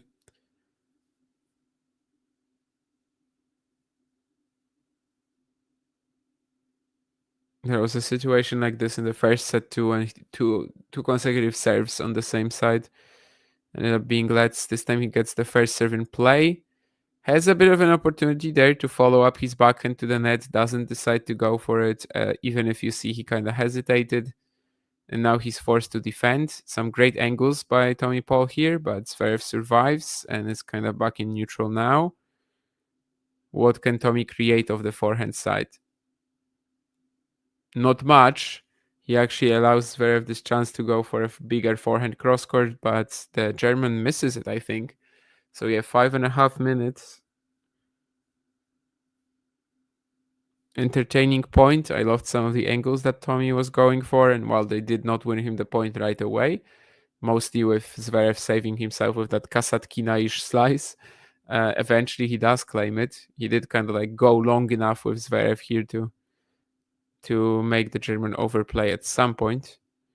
Although the margins there were definitely quite slim. If he gets that forehand in, he wins the point. But a second breakpoint of this game. Once more, it's a serve out wide. Oh, Zverev playing with fire, and that fire is actually going to burn him here. Just a completely wrong direction on the +1 forehand. He goes inside out instead of down the line, instead of inside in.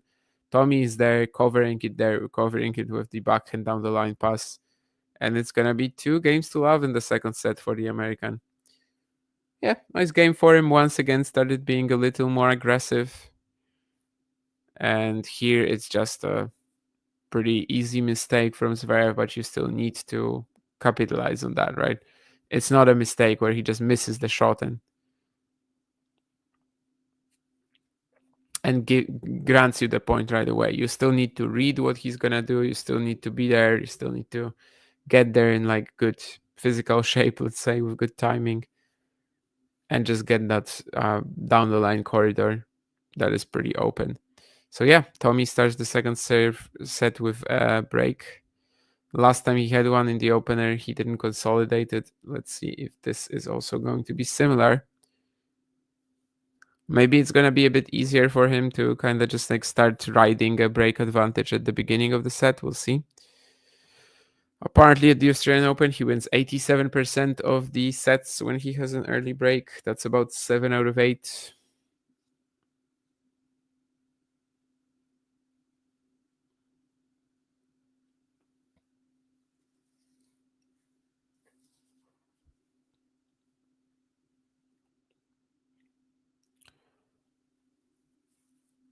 But the last time we had a game where Tommy Paul was trying to consolidate, of course, Zverev kind of stepped up too. He does here as well with the backhand cross-court return. It's 15-0. Tommy had this nice aggressive combination on the first point, though. Let's see if this will be another instance where like Tommy is, trying to consolidate and Zverev just starts putting every turn in. So far, yes, but this one is probably short enough that it won't really matter. Yeah. A similar lob attempt from Zverev, where it's just barely outside the baseline, just like in the previous game. But yeah, this return was just too short. Tommy had a lot of control on the approach. And goes ace down the team. So 40-15, great chance for a 3 games to love lead. Well, he definitely hasn't like disintegrated mentally after what happened in the opening set, so that's good for him.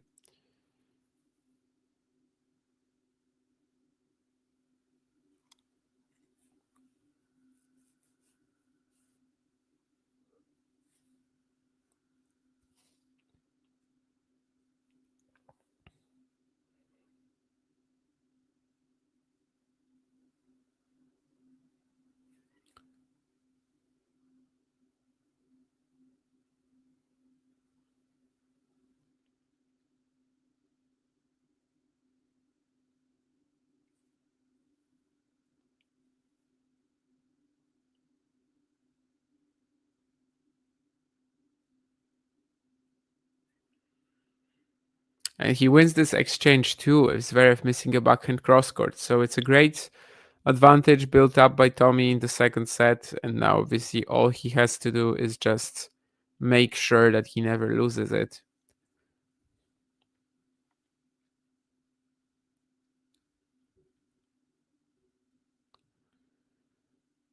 Let me see what was there in the breaker. What was there in the chat? What am I doing?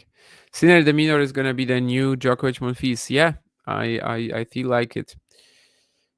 And as Jake said, like that was my point earlier about Sinner and Demon, like where the slower conditions don't actually suit the defender, because indeed that gives more options to Alex if the courts are quick. He's got a pretty good serve now. And the quality on his shots, like we know that the Minor's game in terms of like baseline shots, it's probably some of the worst we've ever seen in the top 10, but he's got all the other attributes, and when the courts are quick, he can definitely just like get away with it, whereas in slower conditions I'm not really sure he can.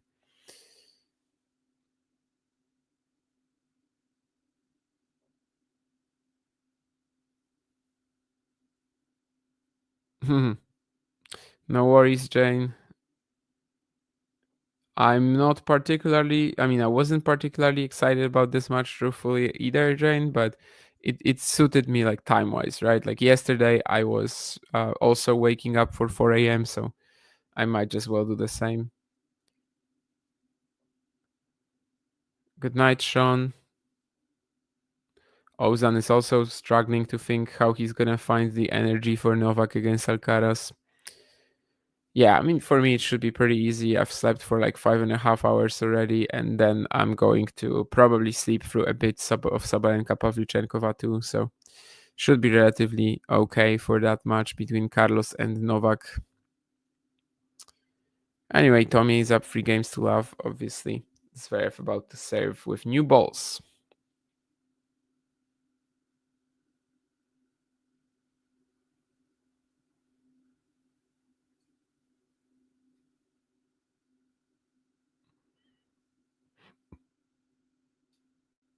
A combination of some more aggressive forehands from Zverev here. He's definitely been like a little outplayed in this match. He's not been the more aggressive party. He's not been the one who tries to create more, and Tommy is kind of reaping the benefits of that, even if obviously he should have had even more benefits of that, because yeah, that first set, a bit of a steal, even considering the 7-1 tiebreak. Now let's see if Zverev will keep making Tommy work for the second set, or will it be a series of fairly straightforward holds from here. He's definitely getting some chances to play, inside the court, inside the baseline here, on his serve.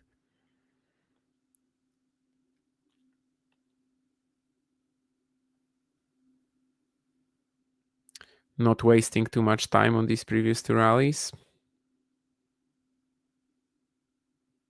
It's a good serve out wide. Zverev apparently has a 23-2 record in his last 25 Grand Slam singles matches when he has taken the first set. I guess the one that he lost, or one of them that he lost, obviously would be against Taylor Fritz at Wimbledon, right? And then the other would be against Daniel at the Australian Open last year. So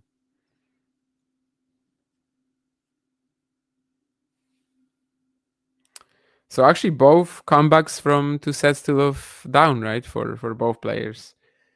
Zverev and Medvedev and Fritz. Both of them came back from 0 to down against Sasha last year. So, and yeah, quick hold for Zverev. Let's see if he can push Tommy at all on return or not. I'll just kind of make sure, because I don't remember how the flow of the Fritz US Open Zverev match. Yeah, Taylor won the first. So yeah, I think I'm right? It was the Fritz match and the Medvedev one, yeah.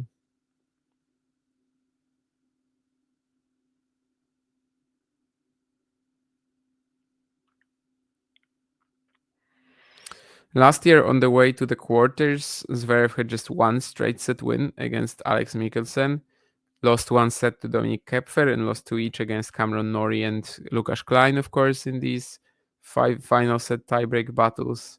This time a lot easier for him along the way. Just 1 set lost to Humbert, lots of like very comfortable score lines. But today, Tommy Paul is pushing him so far. Winning a surprising number of these backhand cross-court exchanges too.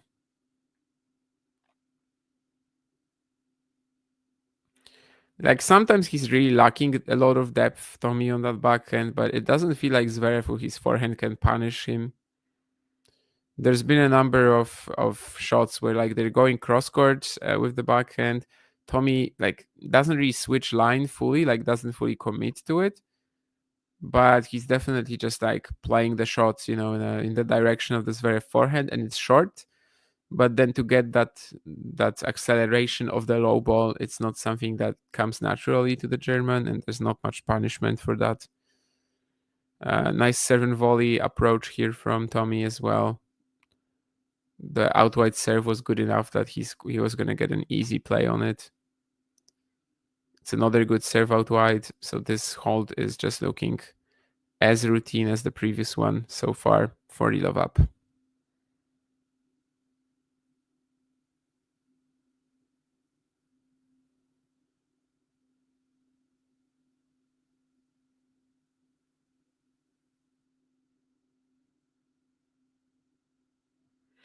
Yeah, even if he goes 1 set all here, Paul, we definitely will kind of have this feeling of like, could have been 2 sets to love up, right? He's been better for a large chunk of this match.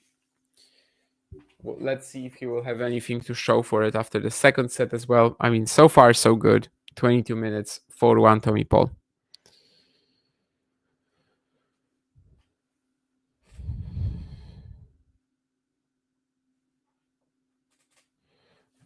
Glad for you, Jake. I don't know what your March Challenger trip will be, but definitely happy for you. I know you're going to Glasgow in a couple of weeks.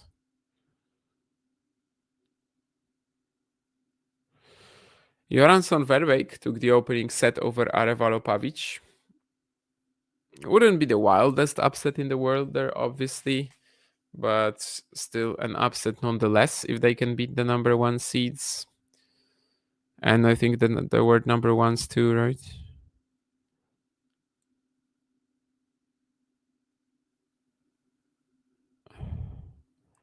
Anything interesting happening in the junior action? Santa Marta Roig lost, so his streak is over of like winning big junior events after he also took Orange Ball and Eddie Herr in December.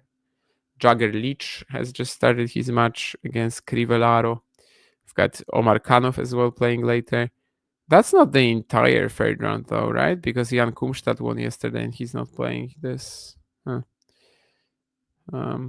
Women's action girls action almost about to end. Daphne and Pechi Pericard went out to Stusek, and Kokinis is still in, that youngster who is very similar to Tanasi Kokinakis in her name, given she is called Talia Kokinis. Needless to say, I think she probably is of Greek descent too, and if Ghosty was here, I would say ethnically Greek. But I don't think Ghosty is here. Either way, 4-1, Tommy Paul, Zverev about to serve. So far, a very low-key, kind of low intensity set, I would say, from our standpoint, because Tommy got that early break, and from that point, he's just kind of dominating. But let's see if there's going to be some nerves, or maybe if he can even hunt for a double break, as he plays a great point here.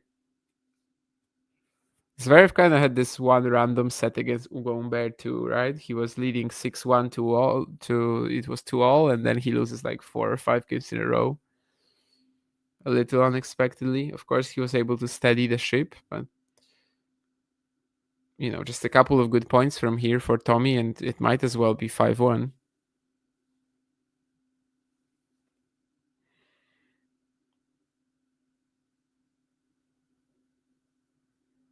And considering how the American has played so far, he might actually be enjoying games like this, where he's got nothing to lose and potentially something to gain. He definitely is, I think, liking himself in these scenarios. Really pressuring the Zverev serve here, but he's going to miss that forehand there to 4-15 all.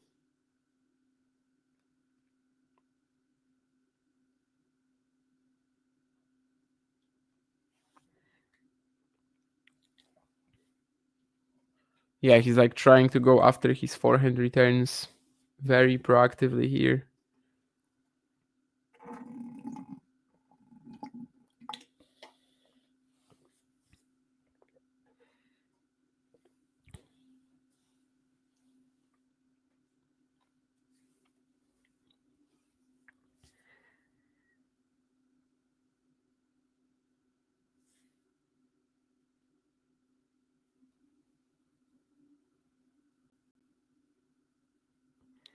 Zverev forces him to slice, is going to be able to lift that ball and get the error from Tommy. So even though the American had such a good start here, I think it's probably still going to be a game for Zverev. And then the ball is in Tommy's court, who of course needs just 2 holds to get this set done. And definitely wouldn't want to waste another lead.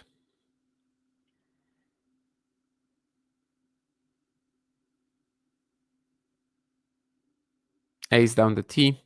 So 4-2, and let's see how Tommy handles another service game. The previous 2 were obviously quite obvious for him, and it doesn't feel like his intensity dropped at all, despite that opening set tiebreak, of course, being the one real moment of this match so far where he faltered alongside the double faulted deuce at 6-5 when he was serving for the opening set. But, we're getting into the deciding stages of the second set as well. And now there's going to be the pressure on Tommy again to just try to keep this up. sloppy forehand error on the first point. He's looking at the ground as if suggesting that the ball didn't quite bounce the way he was expecting it to.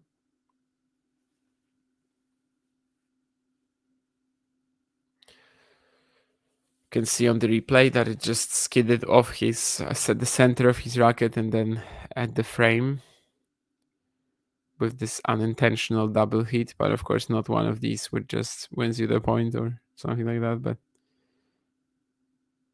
it goes into the stands. And now Zverev has that love 15 rally where maybe he can look for something. Goes backhand line and wrong foots Tommy here. What a great point from Zverev. Probably his best backhand combination so far. Yeah, I don't really remember him playing a point like this. Even if it should be his bread and butter, right? But his confidence on that backhand line hasn't really been there that for the most part. And yeah, this is great. This is love 30 for him. The coaching box definitely has reacted.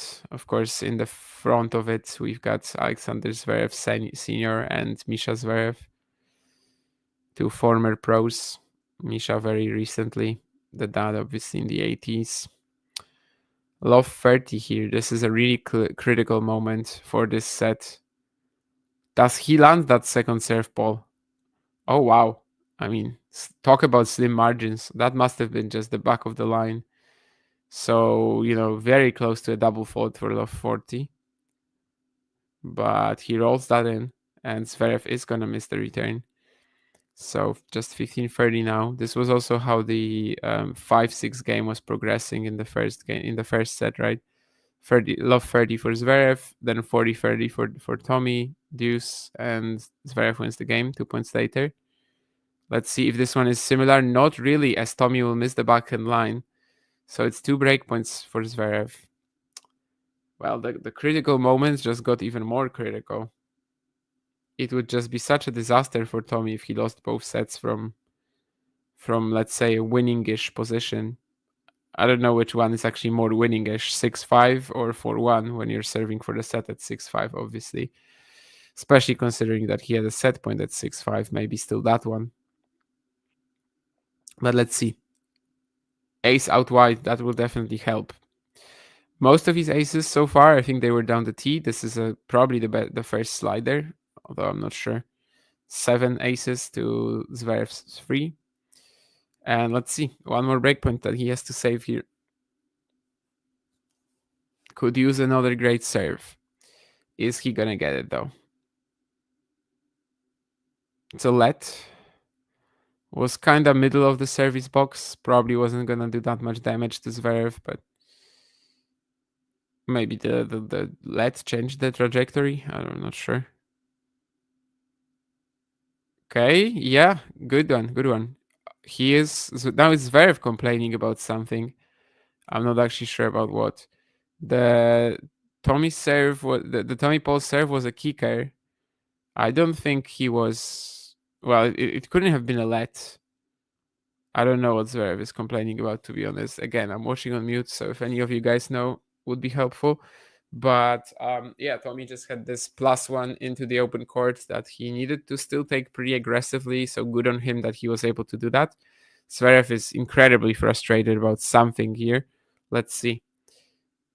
So the serve, okay, so he's just complaining about the serve being out. I think though on the replay you can see that it was in. And of course with Hawkeye Live, there's not much you're going to be able to do about that. So he should probably just let this go. And Tommy is going to get the unreturned serve here, so gets a game point. Saved 2 break points with basically good serving, nothing else. And this is just so important for him to survive this tough moment. Zverev still rambling about the previous point. Doesn't really seem to, laser focused at the moment. Let's just say that. So Tommy should probably try to push for it and just try to end the game right here. As long as the German is still thinking about something else, basically. Another cross-court backhand exchange. Zverev allows Paul to play a forehand, but that's not really relevant at the moment, I guess. Tommy tries to go for the forehand line. I mean, we were sometimes saying that he lost the confidence on that wing in the most important moments. So definitely, now I can't criticize him for that. But he does miss the angle a little bit. So still going this game over 5 minutes. Could be one of the most important moments of the match if Zverev breaks back. So it's really one where Tommy must be careful.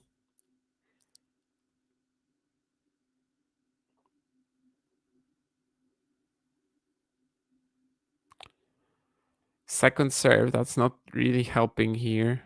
He's been going for these huge kickers here. Is he gonna? No, that's more of a sliced one. Zverev raises the ball to the Tommy forehand, but Paul will have some... what?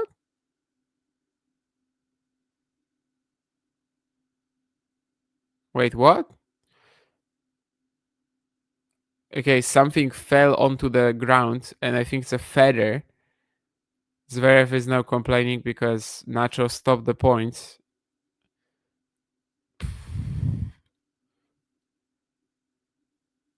And I think he's like, even without watching this with sound on, I think I can tell that he's like, well, but there's something there. There's something there on the ground.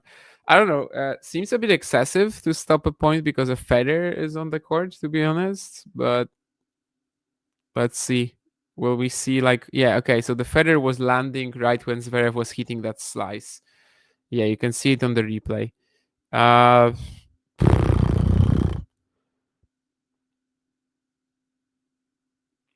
Honestly, I don't know if I've ever seen that. A let being called because of a feather, but it's another situation that Zverev will now be focusing on a bit too much, I guess. Besides the actual point. So yeah, I mean, well, he's very angry now. He's losing the next point. 7 minutes in. Yeah, either way, a couple of calls that Zverev disagreed with. One of them, I think he's probably right. One of them, definitely he wasn't, as that serve from Paul was definitely in. And I mean, yeah, you have the Hawkeye life. So like, what can you do really? Either way, it's another game point for Paul. So can he close out this very critical moment? Not yet. Zverev, of course, will be very frustrated because on the previous point, he was very much in it before that feather let go.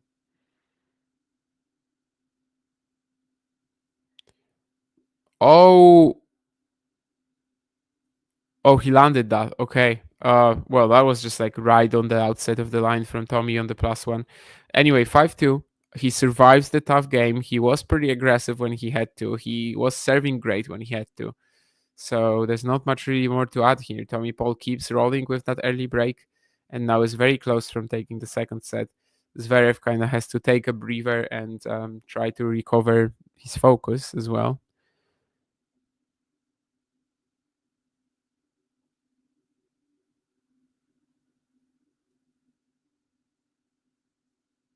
Murcia challenger, okay. Murcia, I think last year was Basilashvili against Rocha. I think that would have been Murcia. Although I tend to, just confuse the events that are happening in one country. What would I do if I was playing Zverev? Would I respect the serve and take a few steps back, or would I make your presence felt, hoping you get a few DFs that way? I don't think I would make my presence felt, no. He's going for too much. Like, I understand that he's going for a slightly more effective first serve tactic, right? That he wants to put as many first serves in as possible. But the heaviness of that serve, I don't think I would be able to handle it. So I would have to respect it. I don't think I would be trying to pressure the second serve all that much. Because the second serve, he goes for it. He's not going to be rolling kick serves to me.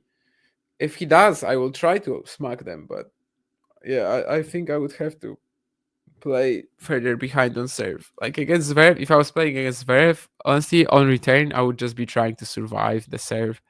And after that, you can actually just try to work your way into the point because he's not that clinical, right? As well, it's better, like staying back against Zverev is better because when you give him a shorter return, he's not exactly like destined to capitalize on that, right? he has a lot of points where he's just like not taking advantage of the early aggression that the serve builds up for him. So I think it's definitely fine.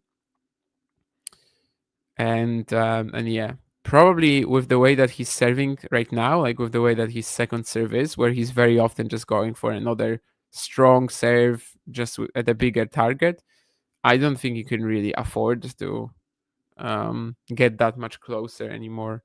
It probably used to be a thing where, like, yeah, you could make your presence felt, but he's not doing it right now. Yeah, if the balls were a little deflated, it would definitely help. Just to handle that power that I'm definitely not used to. Okay, so Zverev heard out called that was on the second serve, but yeah, later also that Federer let call. Either way, 40 love.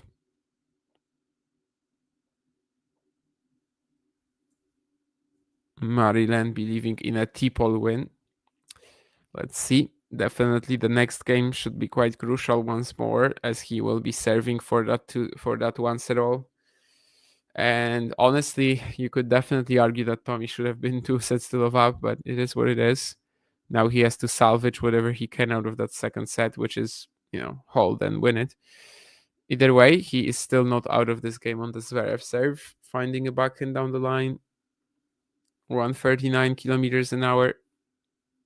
Also not really a shot that Tommy has been hunting the last few games, but he does get it right here. Good serve from Zverev though, and the next game is where it's at.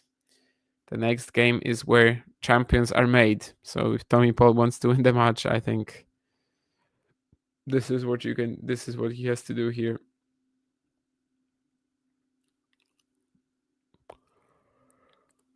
Serving for the set, he had that exact same advantage. In fact, maybe it was a little tighter because it was 6-5. Didn't have that psychological thing where, like, Zverev would still need to hold to get it back to level, but had the same advantage in the opening set. Didn't take it. Let's see what happens here. That backhand from Zverev was barely in, but Tommy is in the point. But both of them are in the point, really. Tommy attacking some forehands, but he's gonna eventually miss one of them. You could see even the previous shot was already like a little bit mishit, like it wasn't perfect, and eventually the next one breaks down. I mean, we know what sort of tennis Zverev will try to play in this game, right? It's not gonna be anything like proactive. He's gonna try to go win ugly, and it's just Tommy's kind of duty to try to stop him from doing that. Of course, serving will be kind of like a big part of it, and this time the serve is okay, but the loopy backhand return from Zverev lands on the line, and Tommy doesn't make the pivot. So love 30. Things are getting quite ropey here for Tommy again. Actually, last time he was trying to serve out a set in the opener, he also went down love 30. Then he won the next 3 points. So can he do the same here? Not gonna be that easy. Gonna start on the second serve. So far, a couple of forehand errors in this game. And Zverev obviously is just gonna try to out-rally him. Very shaky on the Zverev forehand here, but he still plays the ball in. I mean, he's really dropping a lot of balls short now. But obviously, it would take a lot of risk from Tommy to like step up and capitalize.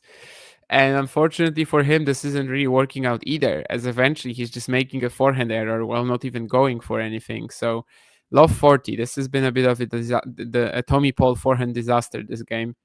Zverev is definitely looking nervy too. Like the previous game, in the previous point, he had that one forehand that, well, he has to feel he is a very lucky boy that he made it.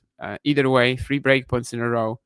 It's a big chance for Zverev to get back into yet another set where Tommy is serving for it. And we would then see if he can produce like that sort of same confident performances in the first set tiebreak. Another deep return from Zverev. The next shots don't have too much on them, but Tommy just makes a backhand unforced error. Yeah, I mean, what a nightmare of a game from the American. Nothing from his serve, errors of the ground, despite Zverev not really like pushing for them too much. 5-4, Tommy Paul and Zverev will be serving at, well, to stay in the set after the changeover. Tommy is quite irritated now, and admittedly, I mean, yeah, obviously you can understand that. Where's Mario? Is he watching? He's a resident T-Pole fan. I don't know if he's watching, but he definitely is interested in this match. And if he woke up already, then he is watching. I'm pretty sure. He probably didn't like this game though. 1 hour and 41 minutes in. I mean, if Zverev goes up 2 sets to love here, it will be such a steal and probably the end of the match. 3 sets from there for Tommy, because both sets Tommy was like the better player for at least a while. Arevalo and Pavic still up a break in the second set on Joransson Verbeek. That's the men's doubles update. We don't have anything in the mix now. Women's doubles is done for the day. Still quite a lot of junior action left, especially in the doubles. In the singles, just one more match in the girls. So Goto, Kovachkova. There's a lot of boys singles matches going on right now. Jagger Leach takes the first set over Crivellaro. We've got Omar Kanov as well on the court, one of the tournament favorites, with a massive serve for his age. Kind of one of the first full-on Kazakh prospects, I think. Although actually, I don't know if maybe he's also stolen from Russia. I don't actually know. But for some reason, I thought he's actually, I think he's actually like Kazakh. So probably the first real prospect of like the, the new wave of Kazakh tennis when it was taken over by that businessman.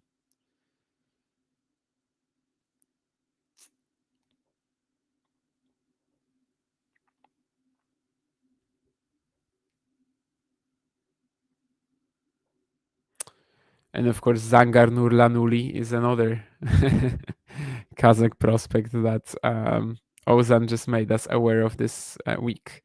Either way, 4-5, Zverev serving to stay in the set. He actually dropped the first point, so maybe this is not yet a done deal here that we're going to go 5-all. Tommy could just like recover from the previous game by playing a great one here. I mean, it's definitely possible. Zverev goes backhand line, and wow, he lands it. Okay, he does. That's like right on the outside of the line. Yeah. I mean, gutsy. That's what I'm gonna say. Surprisingly gutsy, honestly, for Zverev. But he should trust his backhand line. Like he should trust it. It's one of the best shots in the game. He should trust it.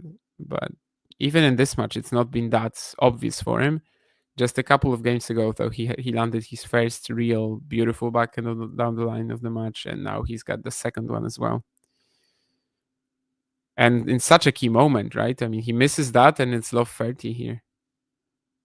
And Tommy is 2 points away again then. But Paul still has the next point. He's up in it for sure, and he's going to take it. Forehand down the line, inside in. I feel like Tommy has been very good on the approach too. You never really see Zverev having a chance at a pass. Like all the time, it's just literally Tommy being up, and then he goes to the net. And the opportunity for that running pass is just so slim that there's no way that Zverev is going to make it. So 15-30, and well, Tommy is still not willing to let this set go to 5-all. He can still claim it here. From 5-all, considering the momentum, you would say that Zverev is probably the favorite, but this is still a game that could get really tough for him, especially now that he's got a second serve at 15-30. How will Tommy be attacking it? Well, he is stepping in, but yeah, this was just never going to work, I think. And this is actually a good example of what Jake was talking about earlier, right? I mean, I don't think you can do this against a 182 kilometer an hour second serve. I don't think it's ever really going to work. Like, this isn't I don't know who has a weak second serve. On the men's side, I guess they're not that, but I don't know. This isn't a Zakaris Faida second serve, right? Or like Elmer Miller or something like that. Like, no, this is just a This is basically the first serve of many players. So I don't know if you can just like step into it and smash it. It doesn't feel possible for the most part. So 30 all here, still 2 points away from the set. Still an opportunity is there. I think that was a lead from Zverev, so he gets to roll again. But Tommy also gets a chance to return again. Goes T. I think he just misses that. So 30 all, we have another second serve. I wonder if Tommy will also try to attack it off the forehand side the way he did the previous point. Maybe Zverev will make an error. We'll see. Well, this time it's a safer approach from Tommy for sure. He was still closer, but he just kind of picked it up. And once more, he attacks his forehand, goes to the net. Really should be winning this point, and he does. Another good approach that ends up with him just claiming the rally, smash, and the forehand volley. So it's a set point for Tommy Paul. He had a set point in the opening set. That was on his serve. Now he's got one on the Zverev delivery. Last one was at 6-5. This one is at 5-4.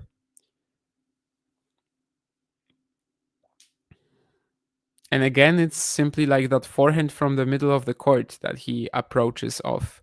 Like that's been the key shot. When he trusts that shot, when he's going after it, that's when he's been dominating this match. Zverev's serve not giving him too much on the previous 2 out of 3 points, I guess. But it's good here.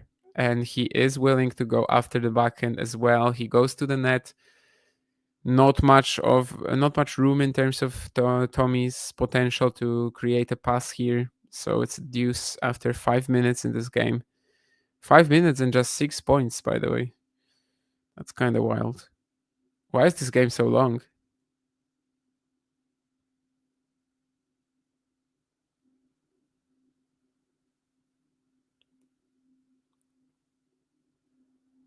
This does have the potential to be a really long match, definitely. Zverev goes for the drop shot at deuce. Wow. I mean, that should be a no-tap call. I don't know if it was, but either way, Tommy didn't make it, so I do think it was a double bounce. Either way, game point Zverev. Let's see the replay as well, but yeah, I don't think Tommy... Okay, the replay is just like with Zverev, with his covering it with his back. Either way, it doesn't matter because Tommy didn't make the shot anyway. As I said, watching on mute, so I don't know if the double bounce was called. Either way, game point Zverev, as he is trying to get us to 5-all, and yeah, he would have the momentum, he would have the confidence from that point. Not landing too many first serves. This isn't one of these like 85% against Alcaraz performances.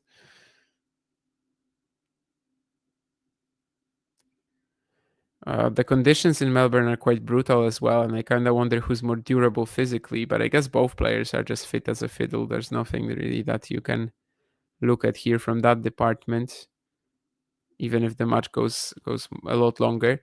It's a double fault from Zverev, so he puts himself into some pressure here. 3 double faults so far from him this match. Tommy is on 2. Tommy, of course, double faulted at deuce when it was that game when he could serve out the opening set. Now on the Zverev serve, he is trying to serve to stay in it, and he double faults on game point. Could be quite as just as important, really, especially if Tommy wins one of the next 2 points. Well, or the next point actually, maybe even more so.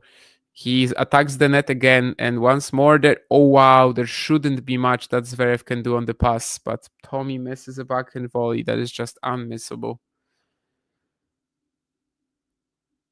Yeah, I mean, Zverev has been able to do nothing on the pass this entire match, and this is another example, really. It's just that Tommy plays this completely wrong. Could have had another set point there. This could be another hit to his confidence if he loses this set eventually.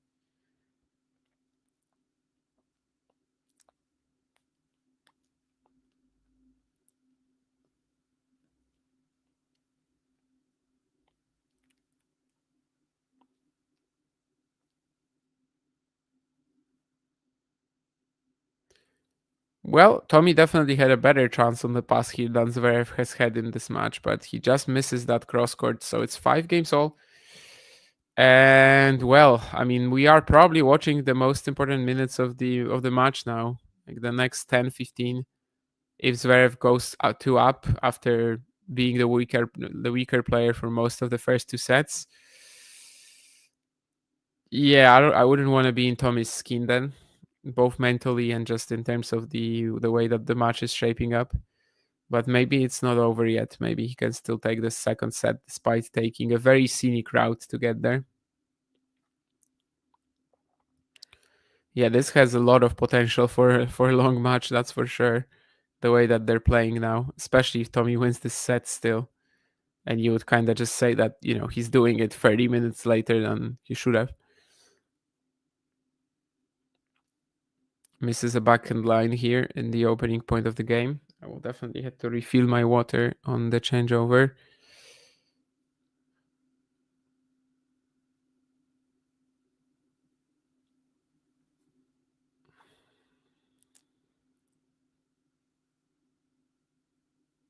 Serve and volleying.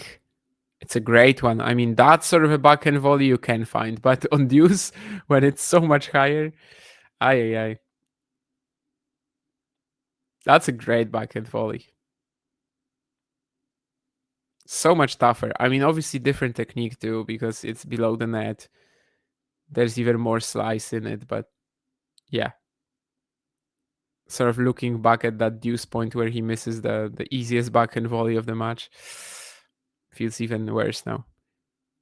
This is a point that Zverev should be winning, though, with Tommy at the net. Yes.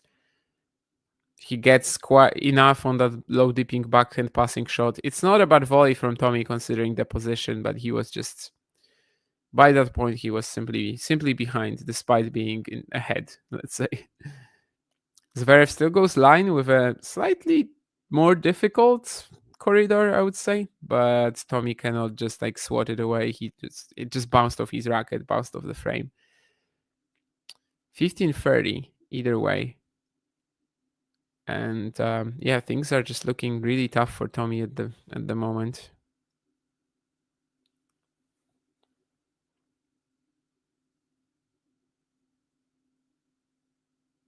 Second serve, going for the inside in. He's got that forehand down the line opportunity a couple of times here. Doesn't fully go for it, but he's still in control, it seems. Forces Zverev to slice, and that slice will be in the middle of the net. Pretty short on that inside out forehand. It was a sharp angle and actually worked to his advantage very, very well. 30 all. We see the stat on pressure points won, which is 21-16 to Zverev. I mean, in this particular match, definitely feels like more pressure points were won by Zverev, considering that he won the opening set from being a set point down and now is not that far off winning the second set from a similar scenario too. Even if I've expressed my disdain for the pressure points won stat and how it's actually very misleading generally. 40-30 for Tommy as he is trying to close out this 6-5 game and once more put the pressure on Zverev.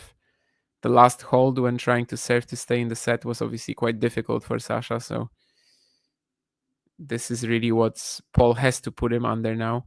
Once more goes to the net and a brilliant forehand volley. I mean, what more can you say, right? He is great at the net, but that one volley where he had a completely easy play on it, he just missed it. Gonna be back in 15 seconds, just getting some water into my bottle. Ugh.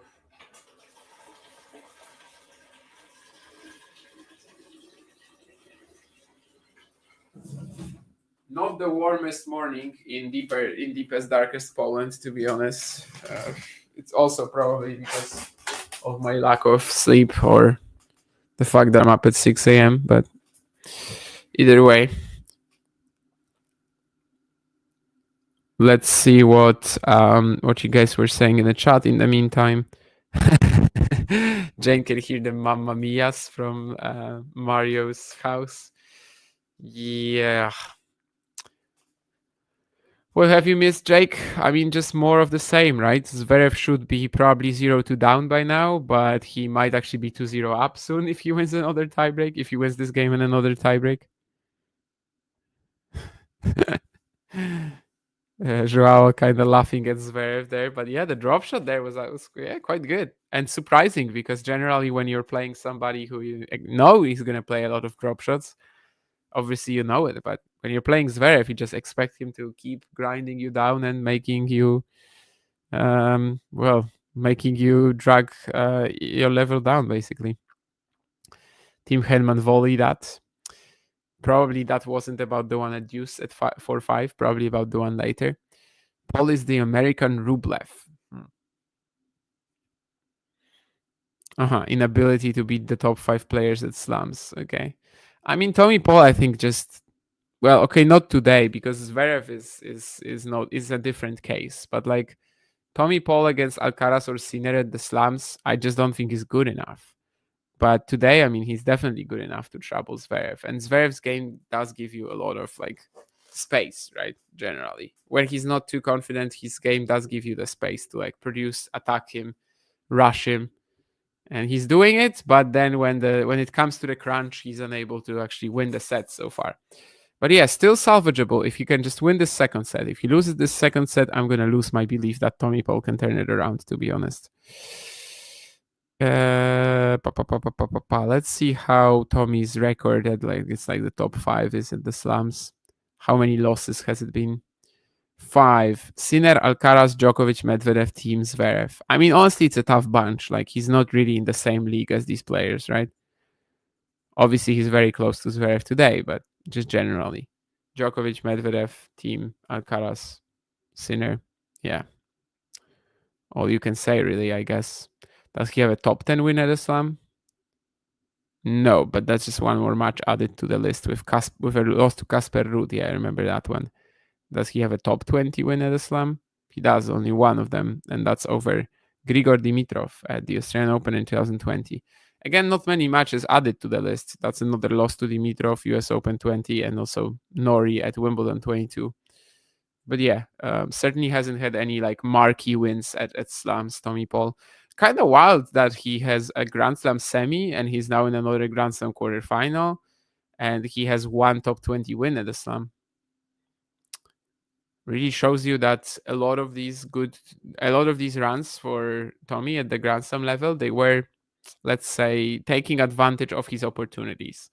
And today it would have been different, obviously, because he's playing the world number 2. Like, today would be his best win at a slam by a country mile.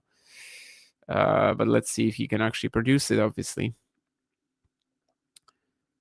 But yeah, that kind of tells you a lot about the Grand Slam run he had in 23 in Australia, or even this one, right? It just wasn't like the strongest. So it would be even bigger to win today, because it would like really legitimize this run, let's just say. The last round, of course, he played Davidovich Fokina, who is now like 60-ish in the rankings and was injured. Earlier, Carballes Baena on hard courts in the third round. That's obviously a great draw. Nishikori at this point in time is almost shot physically. And then the first round against Chris O'Connell. So I guess at this very event, if you want to look at that, I guess at this very event, Tommy hasn't played a top 50 player even. Yeah. 70 O'Connell, 76 Nishikori, 57 Carballes Baena, and 66 Davidovich Fokina. That's pretty wild that Carballes Baena is the highest ranked opponent he's faced up until today. But again, I'm not really using that as, something against him. I'm just saying that, he is very close to Zverev today. It's just that, he hasn't had that marquee win.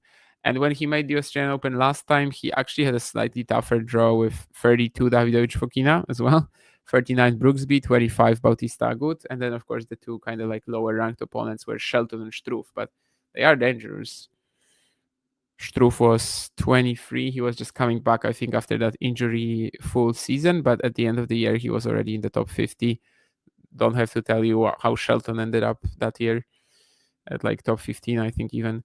Well, first point of the breaker is not that great from Tommy. It's an aggressive forehand that goes long. It's kind of like the classic Tommy Paul error if you If you think of Tommy Paul making an unforced error, like that's literally it, right? Just trying to go for a lot of pace on the forehand and overplaying it a little bit. Either way, it's an early mini break for Zverev. We know how the first set tiebreak escalated, so Tommy definitely has to avoid something like this here. But if Zverev can get that free love lead, I don't know if he can. And indeed, Zverev will get that free love lead. I mean, this is just brutal.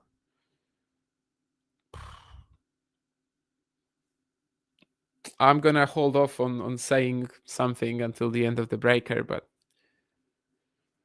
I mean, I might as well say it now. Let's say Tommy Paul is 2-0 down here in like 5 minutes, right? And then you look at the clock and it's like 2 hours, 7 minutes. You were the better player in both sets. You served for both sets. You had a set point for both sets, and yet you're 0-2 down. Well, as I said earlier, I wouldn't want to be in Tommy's skin if he gets into that position. Let's see. Is this tiebreak still? Yeah, things are just getting worse and worse for Tommy in this one.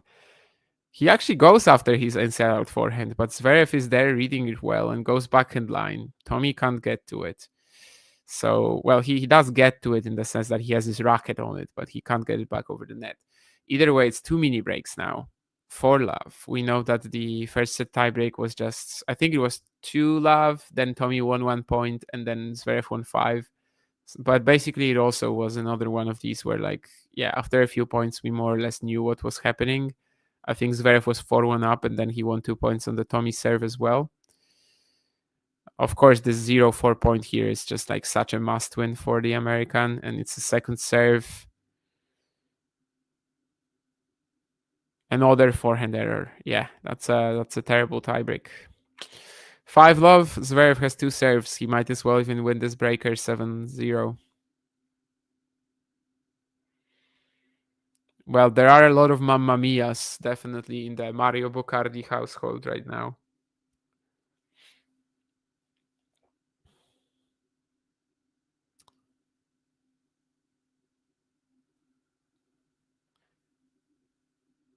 I can assure you that there are a lot of V words as well in Italian right now with the Mario Boccardi household. I don't know if I can swear in other languages on stream. Like, what if I just started like swearing like a sailor in Polish on stream? Would YouTube ban us? Maybe. So I'm not gonna say the word that I'm pretty sure you guys know as well in V that starts with a V in Italian. But either way, it's 6-love for Tommy. I mean for Zverev, obviously. And he's gonna serve for a bagel in the breaker. I mean, he's got a bagel, I guess. 6-love is a bagel, but 7 is also 7 in the tiebreak is even more rare. Let's just say that.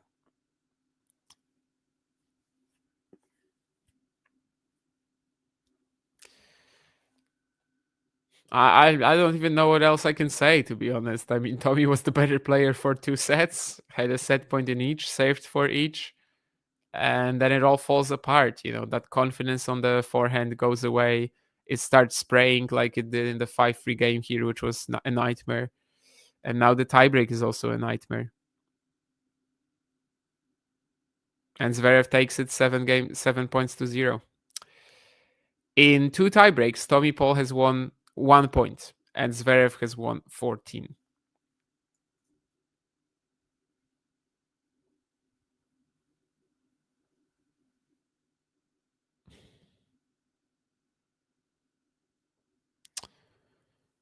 Joao says that Tommy Paul only started taking his career seriously since 23. So what was he doing earlier? I don't actually know what to tell you. Do we know that his like mental attitude has changed, or is it just something we're seeing on the court? I don't know. I never really thought too much of Tommy Paul, to be honest, until his recent efforts. I remember not really like being too invested in his career, just thinking, yeah, okay. I mean, he's solid, good player, but not really much potential in terms of like beating the best guys, which I don't think he still has. But today, he's super close. He could have been 2 sets to live up. I mean, I don't know if a vulture, but Zverev definitely does play a more heavy schedule than Sinner or Alcaraz, and last year you could see it by the win rate, right?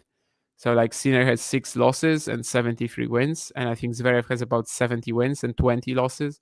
So it like felt a lot more actually, I think, repeatable for Zverev to have that kind of a year, because it didn't feel like he was peaking out of his mind last year or anything like that.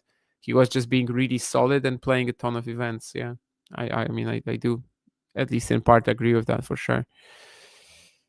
Missed volley at deuce. Yeah, Jake. That's one that I remember too.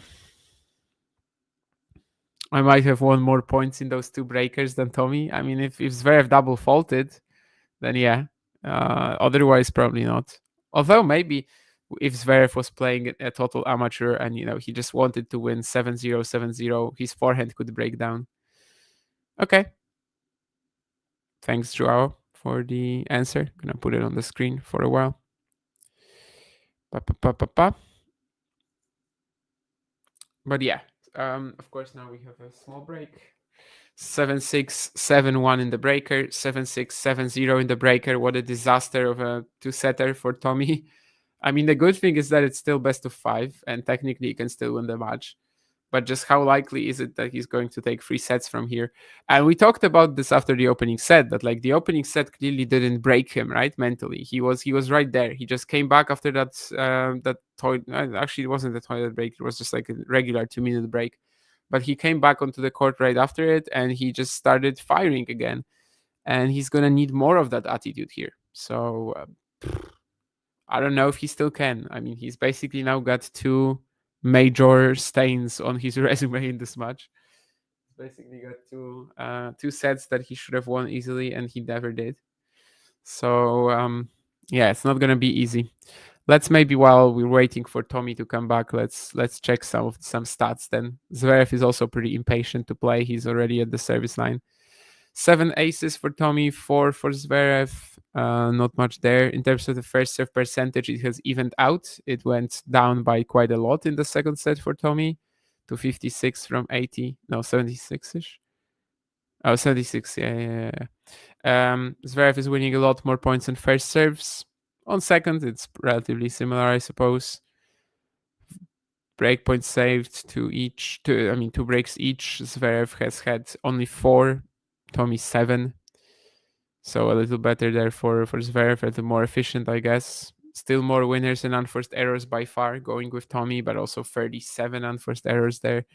Net points, both guys pretty solid. As I said, there weren't too many opportunities for either to create something on the pass. 84 points to 71 for Zverev, but like if you take the tiebreaks away, that's 70-70, right? Yeah, I mean, it's literally 84 points, 71 to Zverev.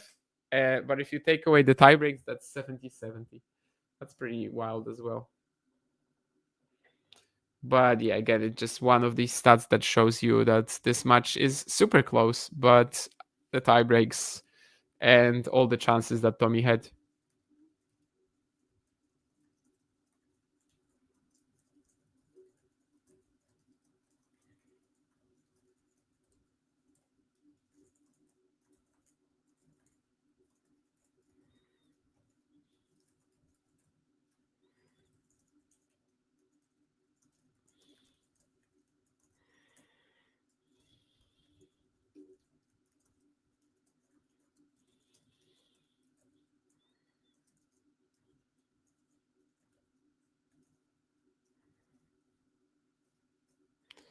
But yeah, quickly, I think Tommy will be returning here. Yes, Zverev starts the third set on serve.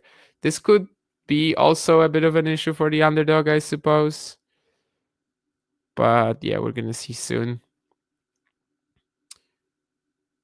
How generally, I think, yeah, the most important part right now is how Tommy reacts to this mentally, and whether he can keep pushing Zverev after losing another set like this. We should know soon.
Okay, sorry. I was just gonna tweet something out about that 84-71 and that it's actually 70-70 if you take the tie breaks away.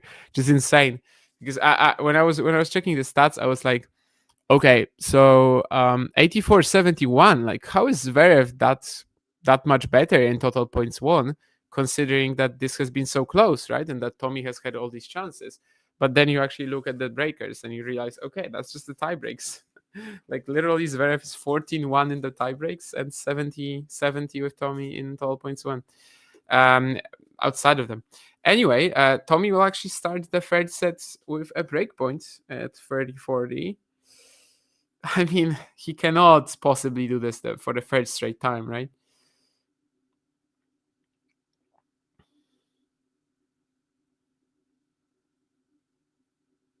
Even considering his inability to close out these sets or like to front run with this break, he still obviously would love to get it here.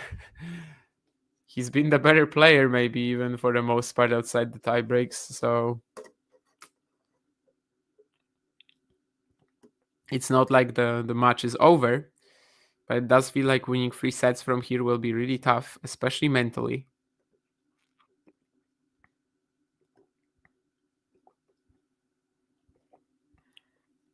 Can he force Zverev to kind of go out of his comfort zone here on this point? It's a backhand cross-court exchange. Tommy goes line. Zverev really should be on it, but he's not. It's a forced error.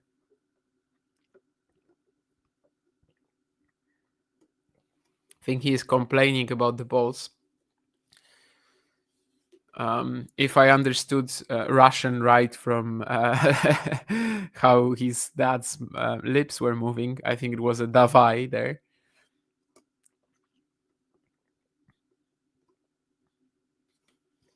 Either way, Tommy Paul is up a break for the third set in a row.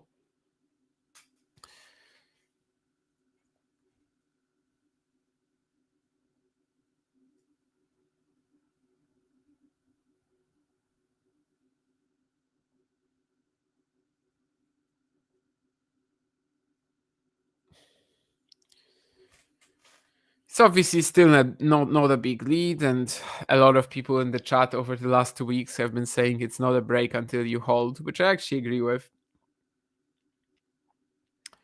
I think I said it earlier as well, but like when I'm writing some articles or something, I tend to say that that a player A was briefly up a break, for example, when he was when it's just a break and that it's not consolidated, because it doesn't feel right to say that someone was up a break if it was just right back. And yeah, you never really get that advantage. Let's see if Tommy can get it here. 15 all after a forehand error.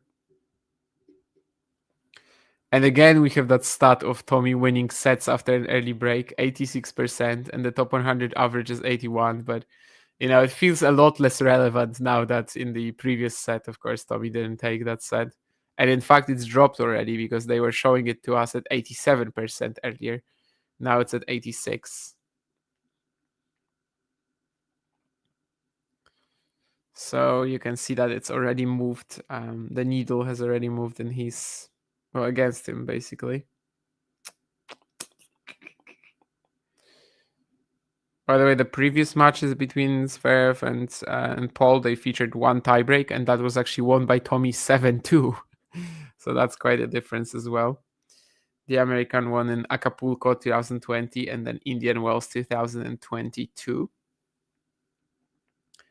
That Indian Wells match being much closer, 7-6, 7-2 in the tiebreak in the final set, whereas Acapulco was a 6-3, 6-4 win. That Acapulco one must have been a big upset at the time. Yeah. 40-15 for Paul after a successful net approach on the serve and volley. This time, though, he's going to miss the forehand. 22 Indian Wells. What was that?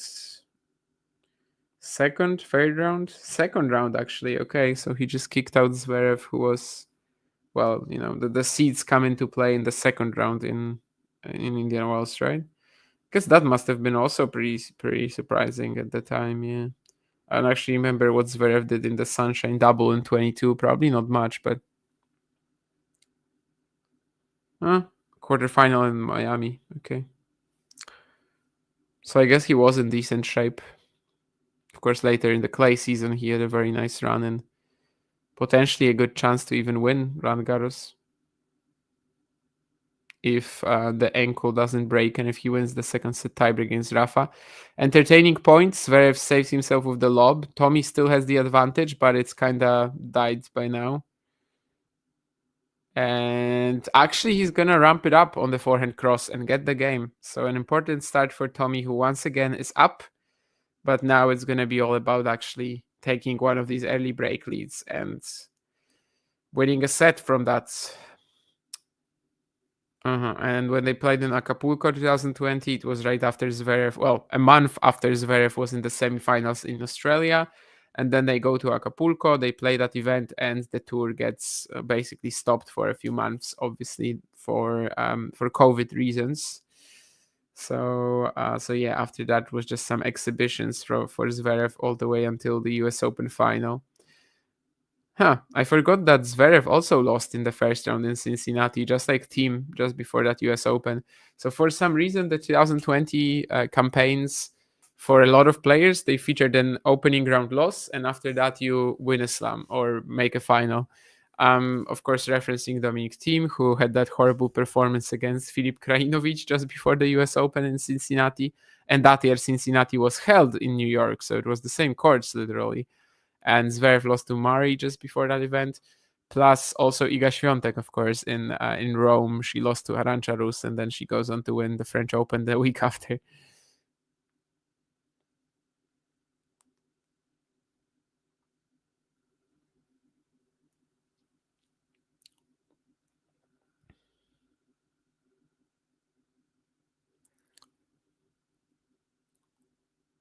Zverev serving at 0-2 down. I mean, double break would be something unprecedented in this match, so let's see.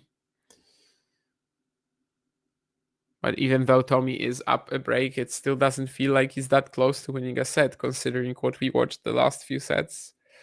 The last two sets, in fact.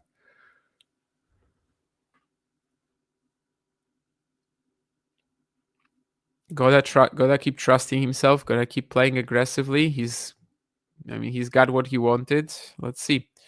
Lovely drop shot from Zverev again. Second time in the match. That's probably like more than in the entire 2024 season. But yeah, he uses that side spin that was there from Tommy so well to just create his. And yeah, it's just going away. There's absolutely no way you can catch this. Even if you're as quick and as agile as Tommy is.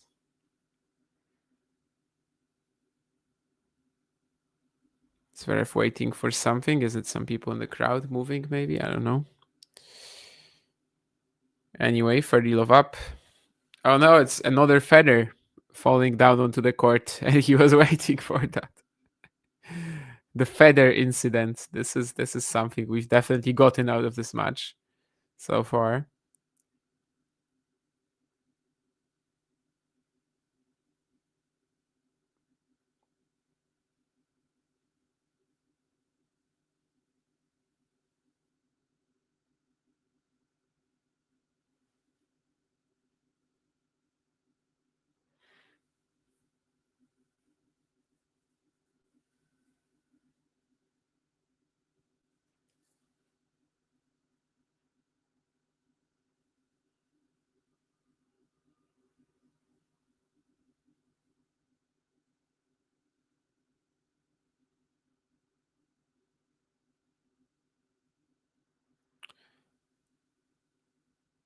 Oh, really? That's in? Okay. Forehand winner, return of the return, right on the line from Tommy. There's a close call on their screens. I don't see what it went out.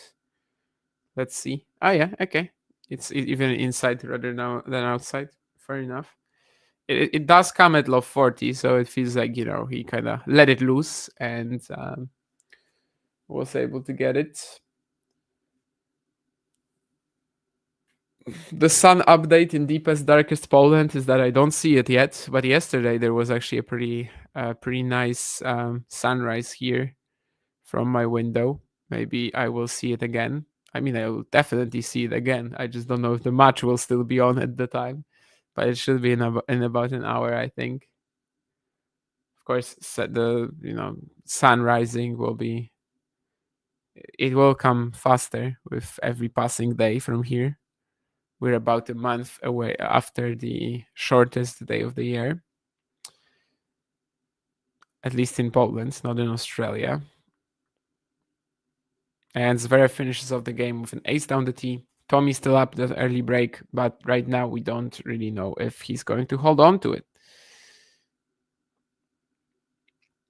Let's see what you guys were saying here. Billions and billions of points. Thoughts on tomorrow's order of play. Okay, let me see, because I actually haven't seen that.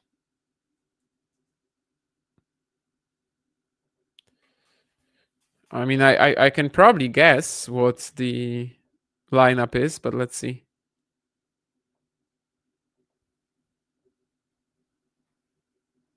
Oh, okay, so there's gonna be a doubles match, I guess, at the end of it on after Sinner de Minor.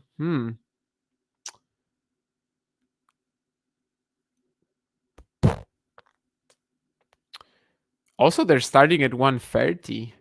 So it's actually relatively possible that this will be still a pretty long day despite all of that, because if the first matches are longer than Shelton Sonego, let's say, goes 4 or 5, then maybe they even don't make it for Senior de Minor, depending on how it goes.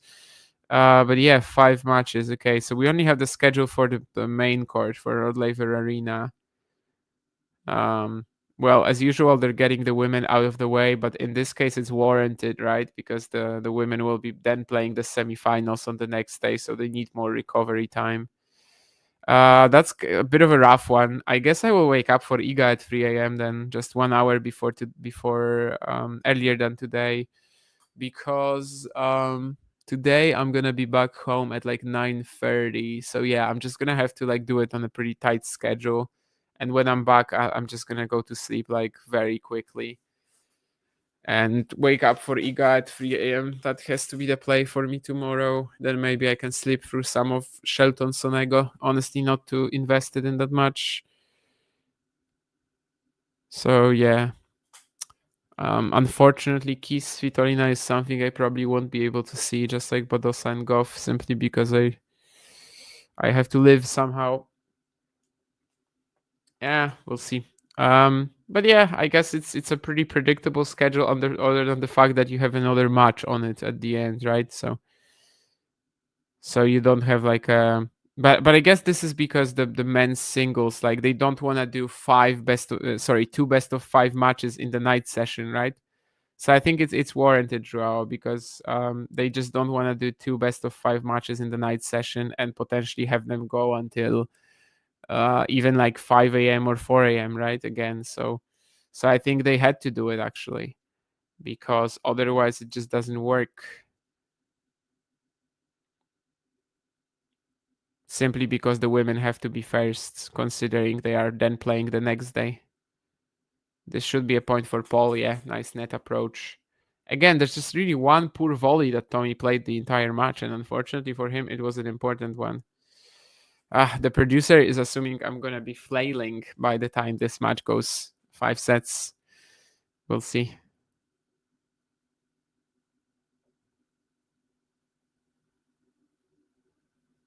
Yeah, I don't think Jake this is or sorry, Joao and Jake. I think they had to do it like this, yeah, because again, you can't put 2 best of 5 matches in the night session and expect it to work.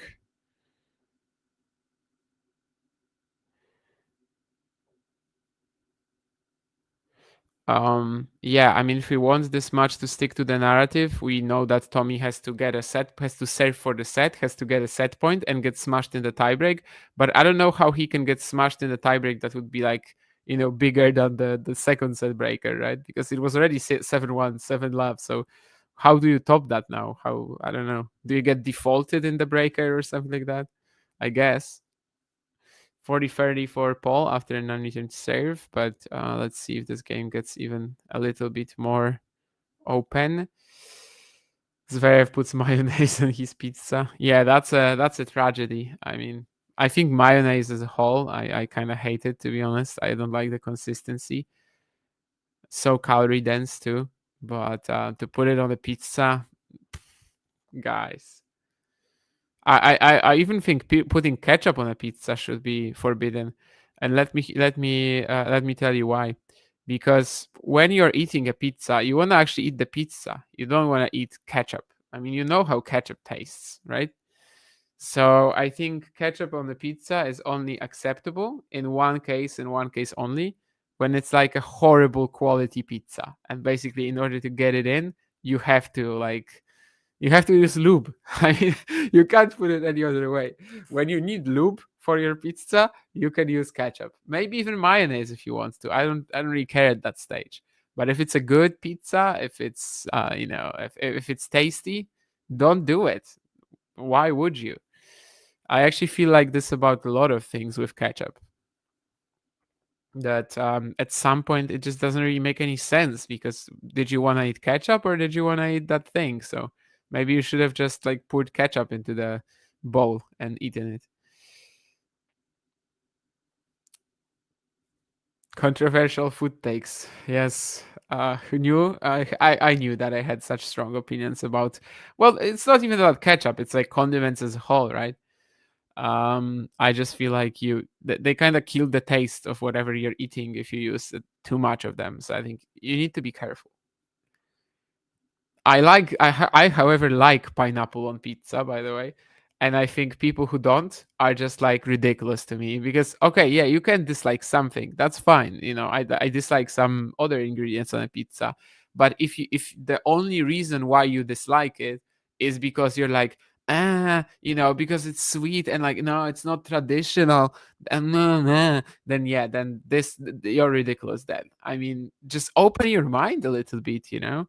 A couple of years ago, we're doing this Christmas party every year, but for one Christmas party, me and my friend were doing pierogis, and we basically asked people like, what sort of flavors you want. Maybe what is there any like pierogi flavor you want to try, or like you haven't had in a while. And the number of people that said just literally all these like cabbage and mushroom, so the classic Christmas special in Poland, was just insane. You have this once in a lifetime opportunity, to taste something new, taste something different.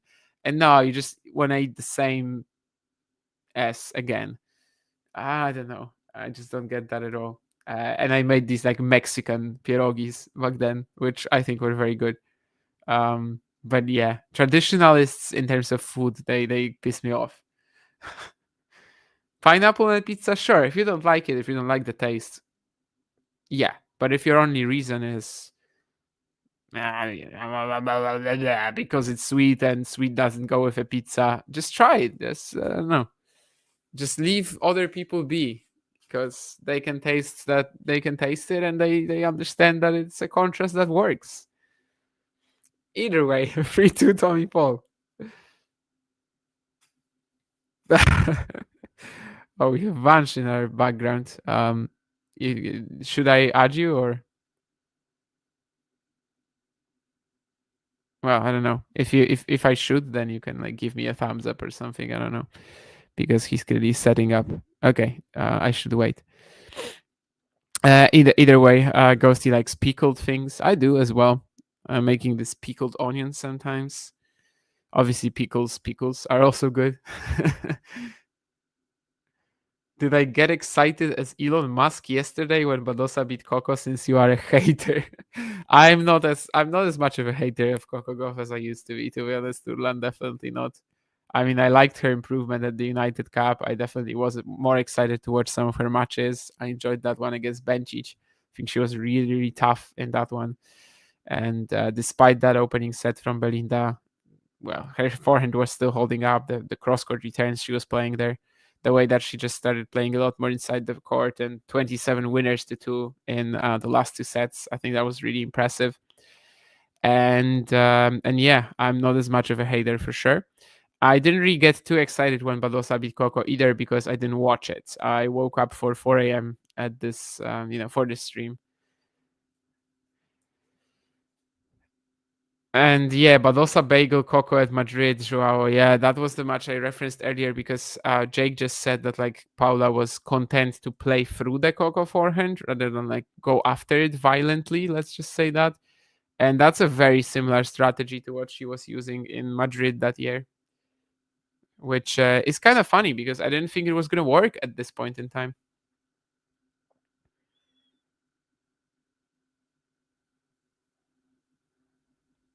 I thought that Coco was like kind of above it by now. But yeah, I've definitely warmed up a bit to Coco this year, considering that some of the issues that I had with her game have just been like fixed, and she became, well, better to watch, and also potentially like with a better chance at winning slams from here, I think. So the Świątek golf rivalry, it feels like it kind of has restarted with the way that Coco was playing her forehand at the United Cup. So yeah, I was enjoying Coco's game a lot more this year than I was previously. So I can't say anymore that. Well, I was never like against her or anything, but I did think she was pretty wildly overrated just because she was young and an American prospect. But this year she actually started delivering on the quality of play, I'd say. Tough to watch at times. Some of the Australian Open, yeah, definitely the United Cup version was much better. I would agree.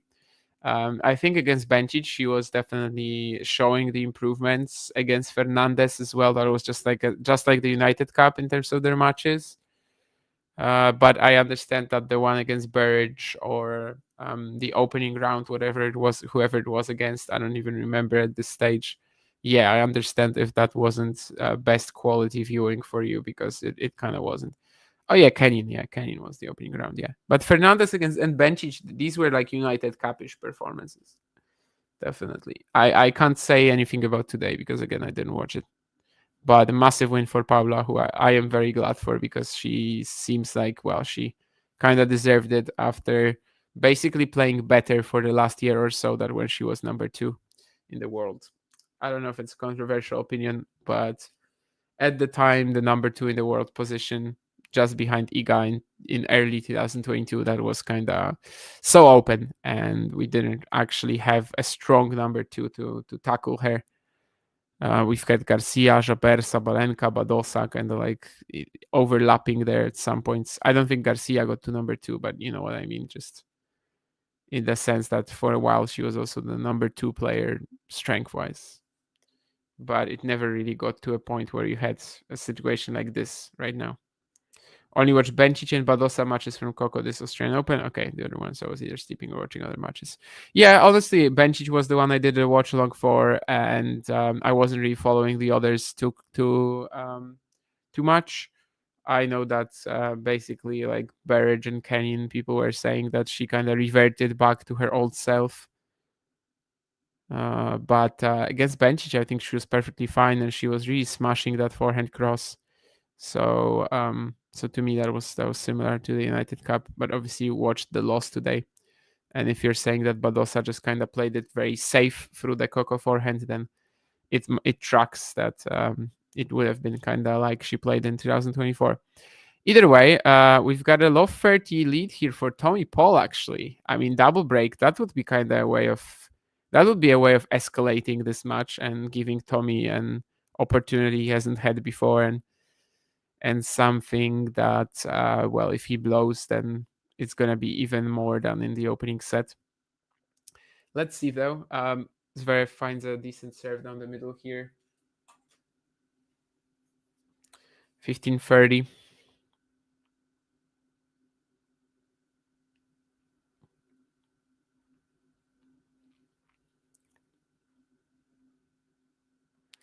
Another good serve, this time at the Paul forehand. I mean, Tommy has some chance to get it done, definitely. Like the timing could have been a bit cleaner.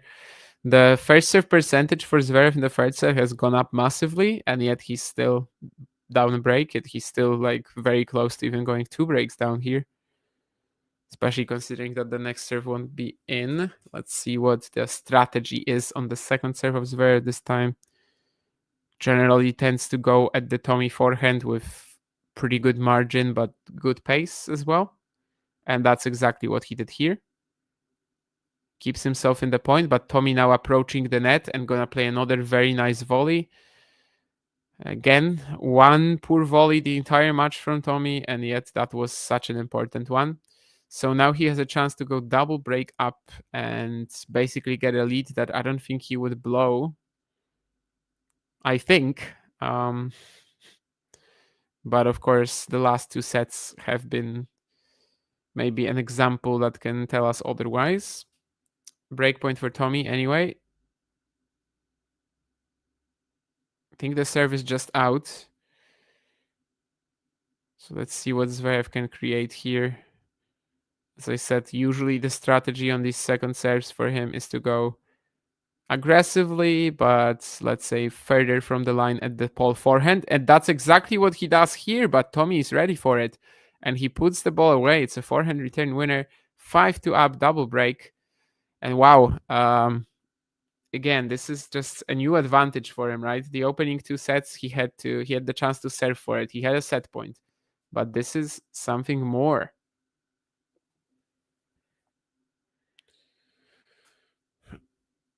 The way she was hitting the forehand and surviving was not really pleasing. Okay. Yeah, I mean 5-2 Tommy Paul. If he still loses this set in a blowout tiebreak, I don't know. I'm going to buy a lottery ticket because it just feels so impossible that he would do it in 3 sets and now also from a double break and another breaker, basically, kind of like lopsided one. How has this set been, DK? Kind of like the previous ones. I mean, Tommy is clearly better. And he's attacking more. Now he broke with a pretty good forehand return winner. I think Zverev just went like at 30 all. He had a couple of second serves, and usually the strategy for him there is to just go at the Paul forehand. And Tommy was ready for it this time. Otherwise, yeah, I mean, Tommy is just the more offensive, the more attacking player. What does it mean to dribble on the toilet seat? So, like, is he, spraying or?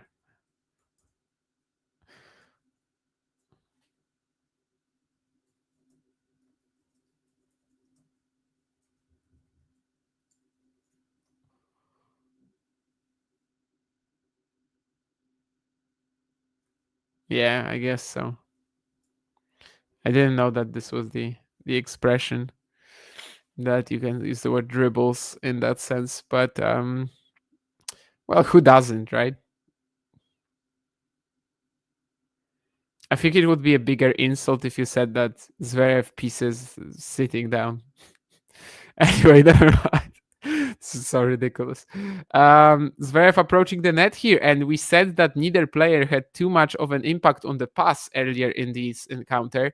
Well, not this time, as Tommy Paul is just sprinting into that forehand and finds a beautiful pass on the run.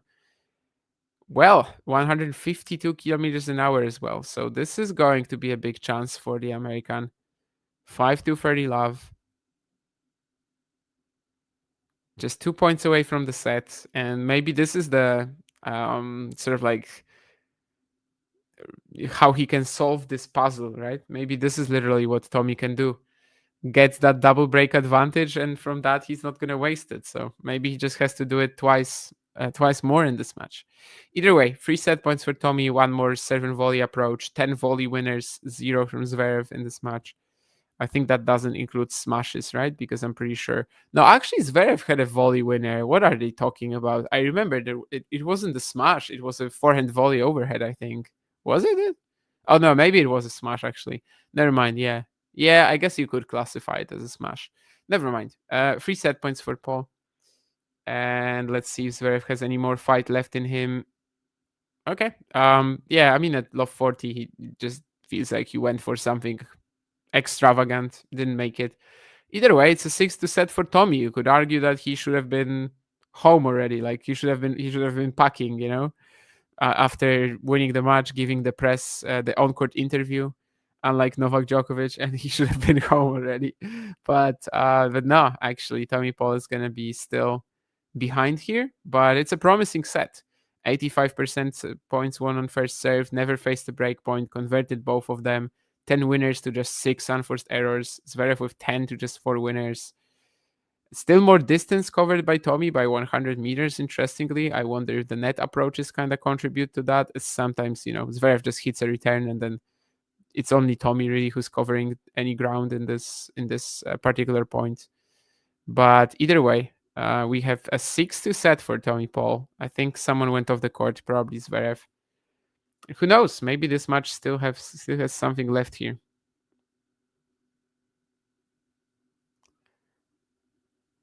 These last few drops. Okay. Yeah, that actually is very true. Yeah, these last few drops are tough to control. Even if you try your hardest, these last few drops can be a nightmare. Last ball drops. Are you talking about last ball drops, Ghosty?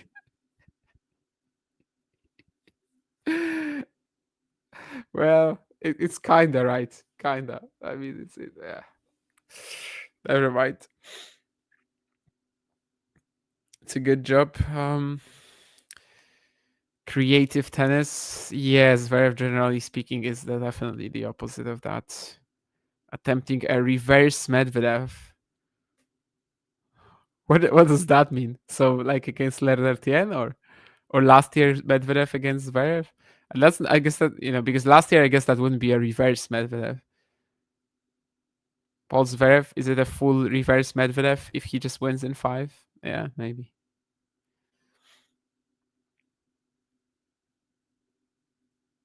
Oh, Medvedev against Sinner.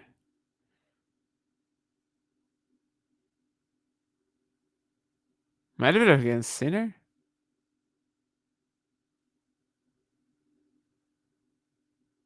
Which match?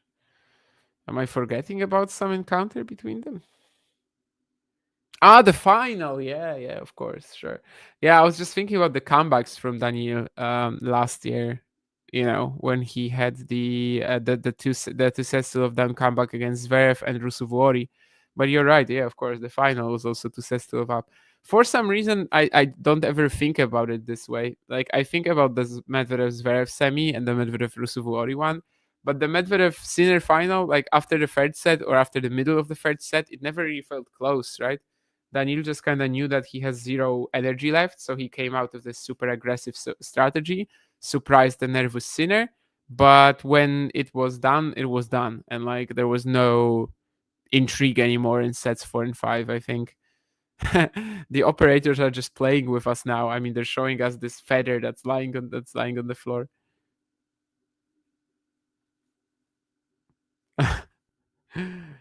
Yeah, Zverev is definitely very good at lulling people to sleep. But is it like general, anesthesia, or is it just like local? I don't know. I guess in the first 2 sets, he was kind of putting it locally on the Tommy Paul forehand whenever it came to the crunch moments. Either way, Zverev is going to be starting the 4th set, just like he was in the 3rd. Tommy found the solution for this match, and it's go double break up. Because that's when you're going to win. If you only have 1 break, nah, it can't work. Let's see. Zverev definitely has been, I would say, very average today. We just haven't seen anything special from him. And he basically could have lost his match in straights. Of course, there's the butterfly effect. And I always, kind of make sure to mention that if Zverev wins the opening, if Paul wins the opening set, we don't know that the next 2 go exactly as they did. But either way, it's fair to say that Zverev definitely could have been in a much worse position than he is right now. And also, it's fair to say that he literally is not showing anything today so far. And maybe it will just require a bit of a step up from him to take this match. He's already like to be 2-1 up and to earlier be 2-0 up from this position in this particular encounter on this day. That's already massive for him. And if maybe he can Now, just get one better set in. That would be a good way to just close out this day and start thinking about the semifinal already. Do you guys think it helps Zverev that like the fact that this match against Alcaraz or Djokovic can be in the semifinals? Like, is it going to be a bit easier for him to perform mentally than in the final potentially? But again, of course, Sinner would be awaiting in the final, so it's a very different story there. Unless Yannick loses, unless Yannick has some bigger physical issues. His energy drinks need an energy drink.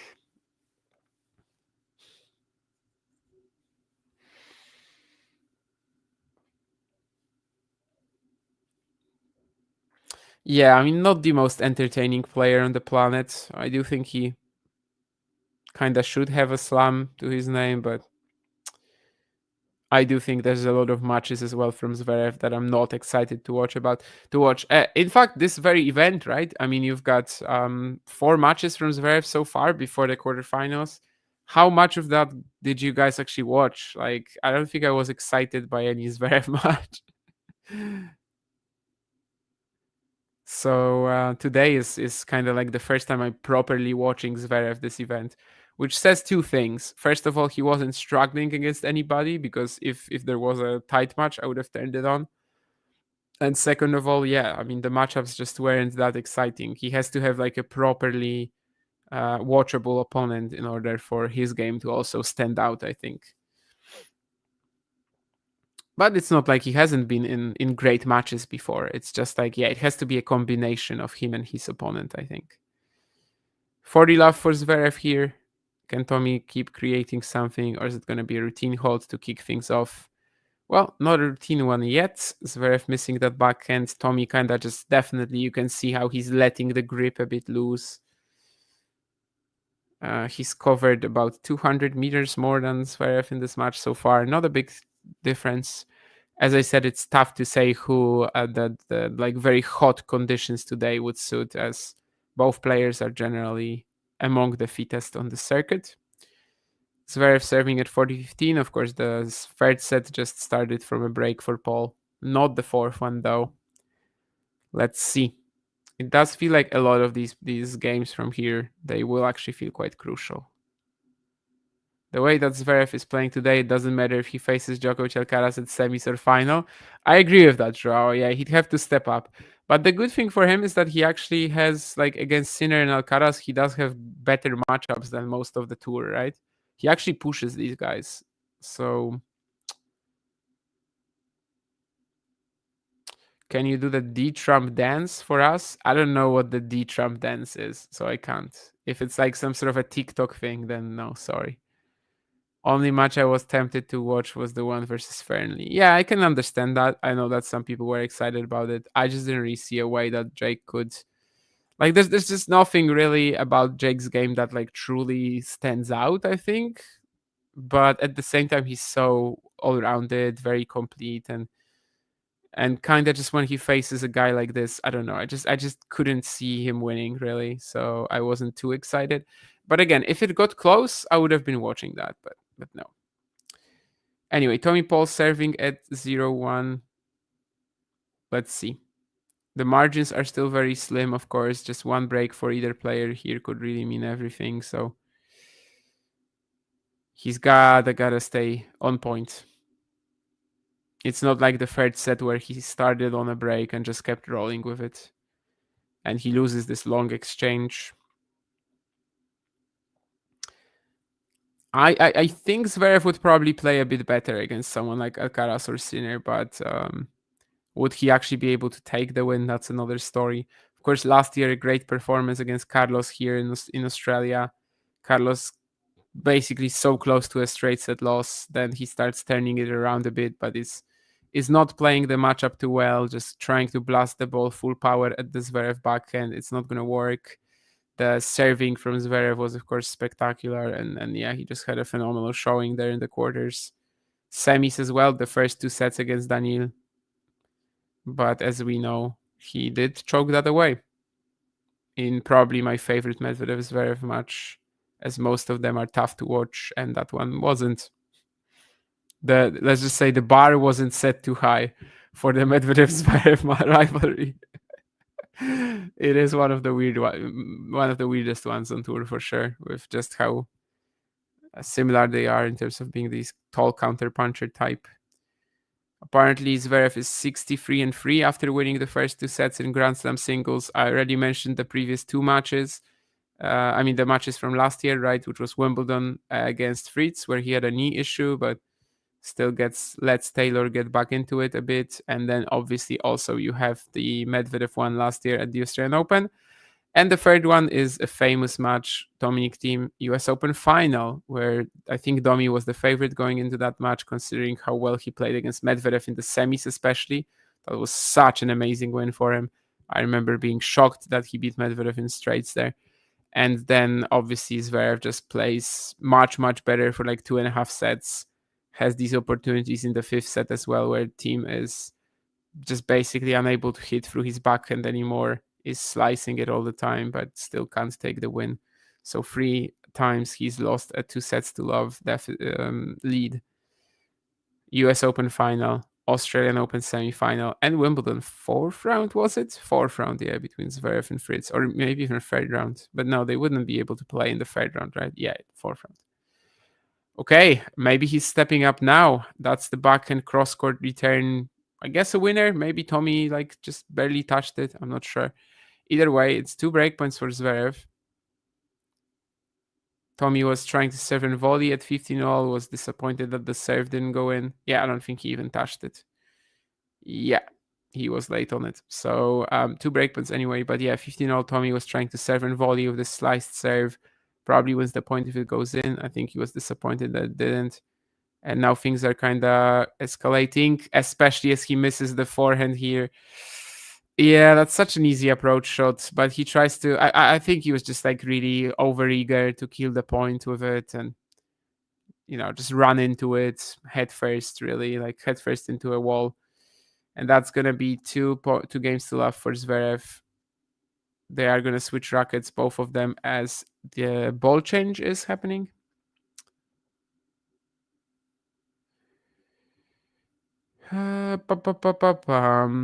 Could go on an attempt to break the record for the longest rally of all time. Yeah, I think Zverev actually took the 2nd set there with a 50-shot-ish point.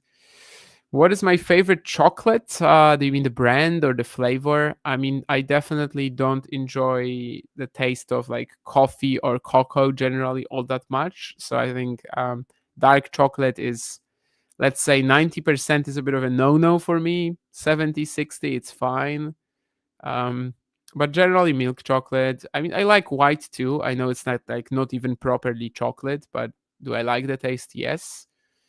In terms of the more critical flavors, I don't know.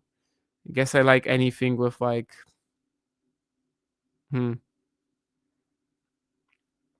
don't like fruit in chocolate, definitely. Other flavors are all fine. In terms of brands, tough to say. I don't really eat chocolate all that much.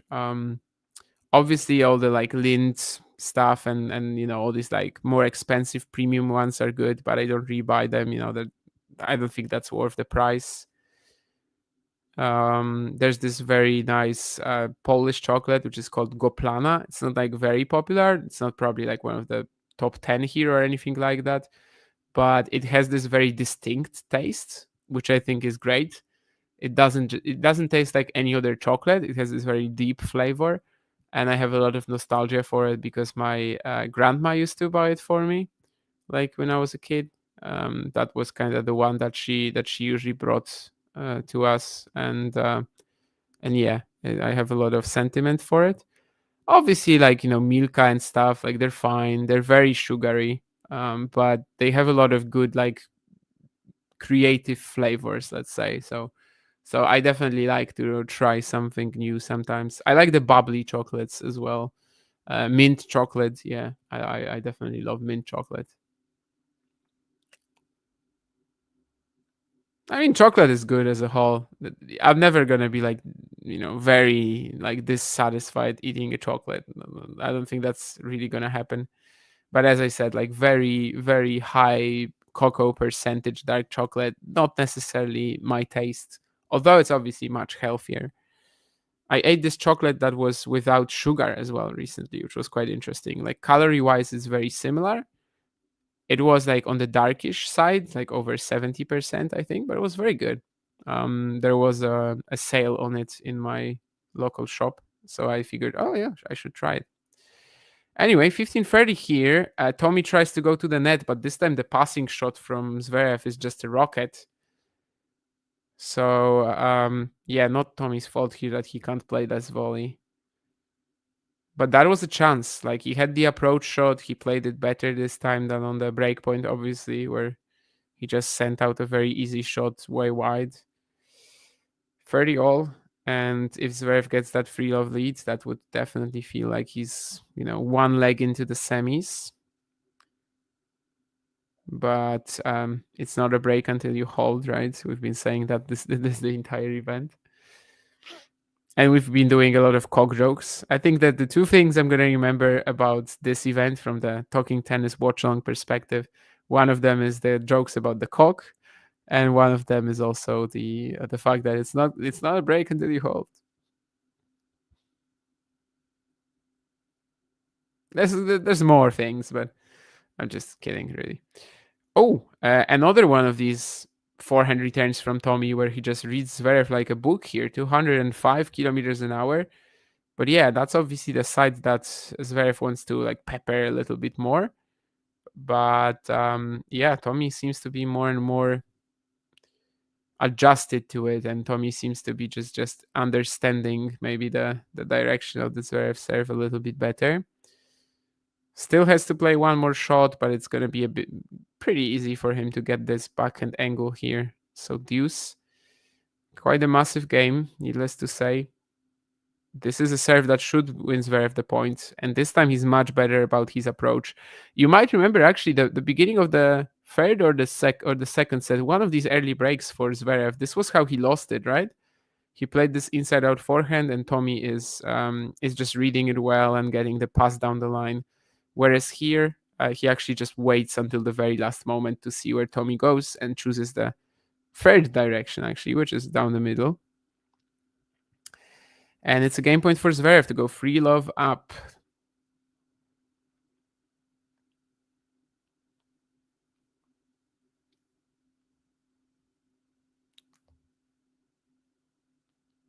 First time in this match that Zverev is the one who breaks first. And can he also consolidate it? Takes the forehand quite early, and he's gonna get the game. So it's a big lead. He's just 3 holds away.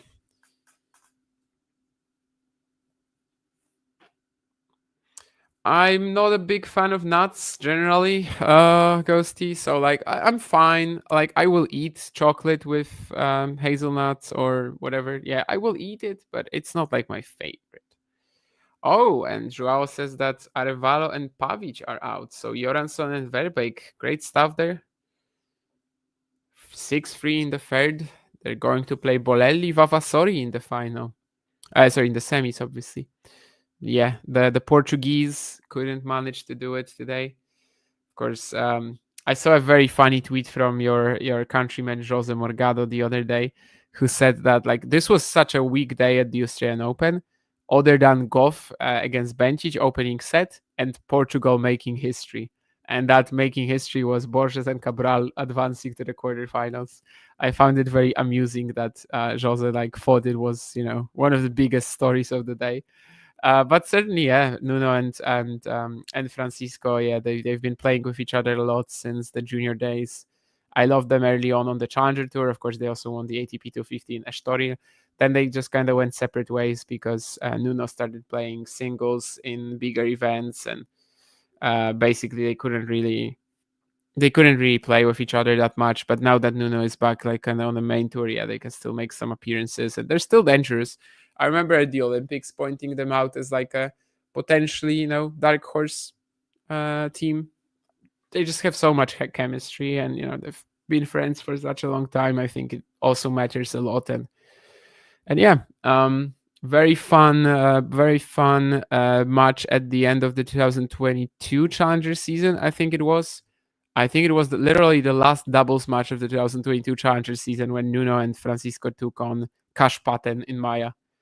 Great final as well. And that was kind of like the best team of the previous Challenger season against the best team of that current Challenger season. I love the narrative there.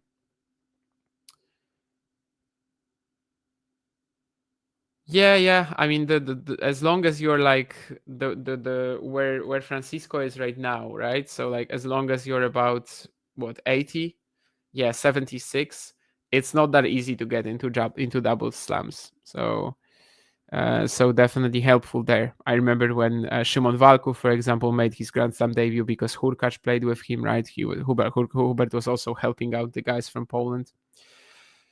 Okay, what is my general feeling towards tennis media rooms? Can be quite unfriendly. Yeah, I do think that it depends on the event. The reason why I really liked like Szczecin, for example, when I went there for the first time, is that I actually felt, I mean, kind of like welcomed there, and it was the atmosphere was good. But I've definitely seen press rooms where I just don't want to go there at all because there's no point to, and I don't know, people just don't really. It's not even that they don't pay attention to you, it's even worse. They just look at you as if you're like an intruder, especially if you're not from their group. Like, for example, at the Challenger in Poznan, I never visit the media room because there's just like a few seats there and it's mostly the guys from the event. And whenever you enter, I mean, they just look at you as if you just are stealing something from them or something like that. By the way, Tommy here with another volley miss, and it's 15:30. This is getting dangerous. And to your question as well, just to quickly, Jake, how many journalists are normally at Challenger tournaments on average? It's impossible to say on average because it really varies greatly. Like in Szczecin, for example, you're going to have like 50 people even, let's say. I'm not saying maybe all at the same time, but this is how many are accredited. This is how many show up during the week. Polish events, Szczecin, Poznan, they tend to be quite huge in terms of the media. By the way, a forehand unforced error from Tommy, so he's two breaks to. There's a chance to go double breakdown here for him here. Yeah, not ideal. Also, 0% on first serve points won. And just to finish it off, there's been a number of events as well where I traveled to internationally, where I was the only journalist on site. In Alicante last year, for example, we were so in November. I was there, John was there, and there was a guy from the event, and that was it. And there's been a number of events where I'm the only one. Like, I don't know, Szekes-Fehérvár, for example, I'm the only guy on site. Even some bigger events, like Braunschweig, for example, had 0 journalists, really. Like, literally, I think I was the only guy there. When I went to Helsinki, I was pretty much the only guy there. So, yeah, at first it surprised me, but now I'm kind of used to it. And actually, the events when you are alone, they are better in some regards because you have so much freedom to like maneuver, and basically no one is like, let's say, no one wants to talk to the players you want to talk to, right? Like no one really is maybe like in this bit of a race with you or something like that. So basically you have just more ability to do content even if you're alone. And the tournament kind of like also can maybe help you out a bit more because they just know that you're there and they're kind of surprised that you're there. But it depends. It's literally so individual. I would say anything between you're going to be the only guy there to 50 people. Depends on the country, depends on the event per se. Because even in Poland, even as I said, Poznan and Szczecin are usually just stacked with media. Kozerki won't be because it's in the middle of nowhere. And usually it's like me and two or three of my friends that will be there. So it truly is impossible to say on average. In fact, I would say it's very often the extremes. I think it's just quite rare to see maybe 10-ish journalists or something like that. It's probably either 0, 1, 2, or 3, or then actually way more. When I was in Portugal last year, the Challenger in Porto, there was basically nobody as well. It was me, John, and this guy Tom from France as well. You might know him from Twitter. But I think that was also related to the Olympics. Like usually, I think there would be more. Either way, Paul once again makes a forehand error to get broken. So this set is running away from him very, very quickly. 75% first serves in the second set, 50% Tommy, but I don't think he's even won a point on first serve in the second set in the first 2 games on serve, the American. So 40 love here. Zverev can get a 5 love lead.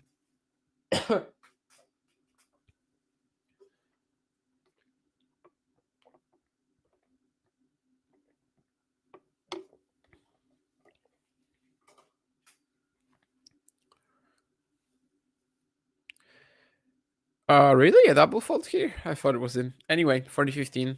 Still plenty of opportunity for Zverev to close out the game and kind of close out the match with it, right? I mean, I think even Mario Boccardi and the girlfriend of Tommy Paul, whatever her name was, the neck grabber, I don't think they will believe in the Tommy Paul comeback at 0-5, but we'll see.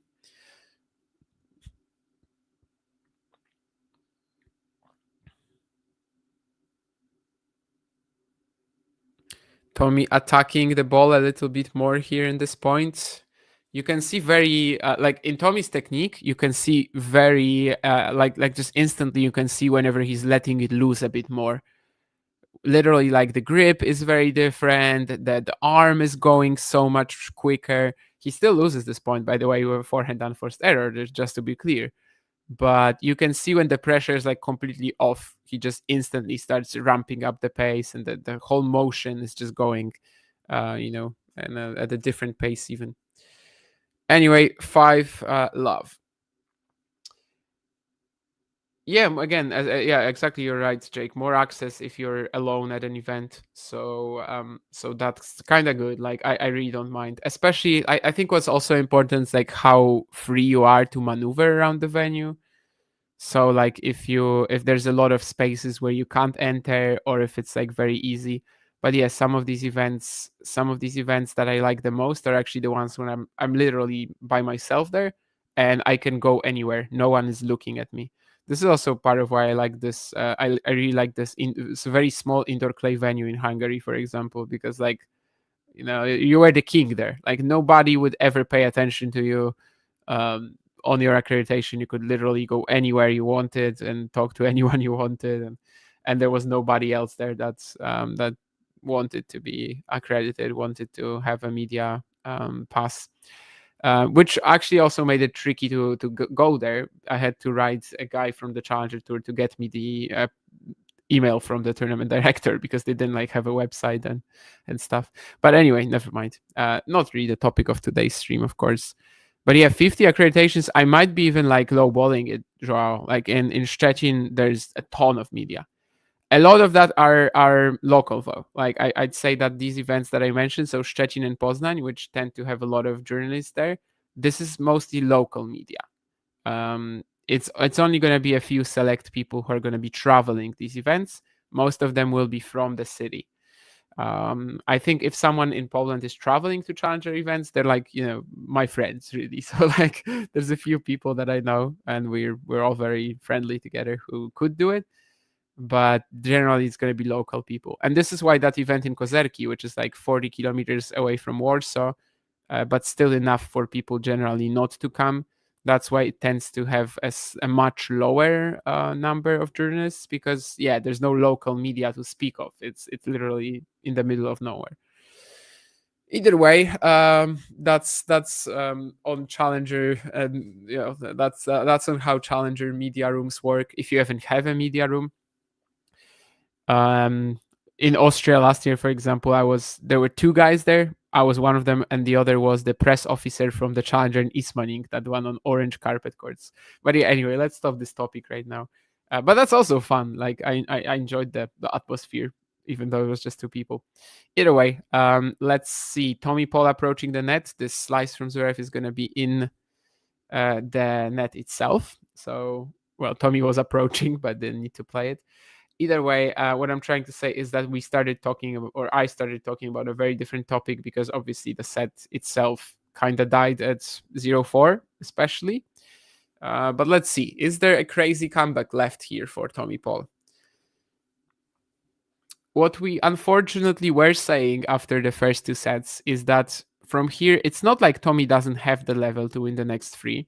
I mean, he was the better player for the first 3 sets outside the tiebreaks.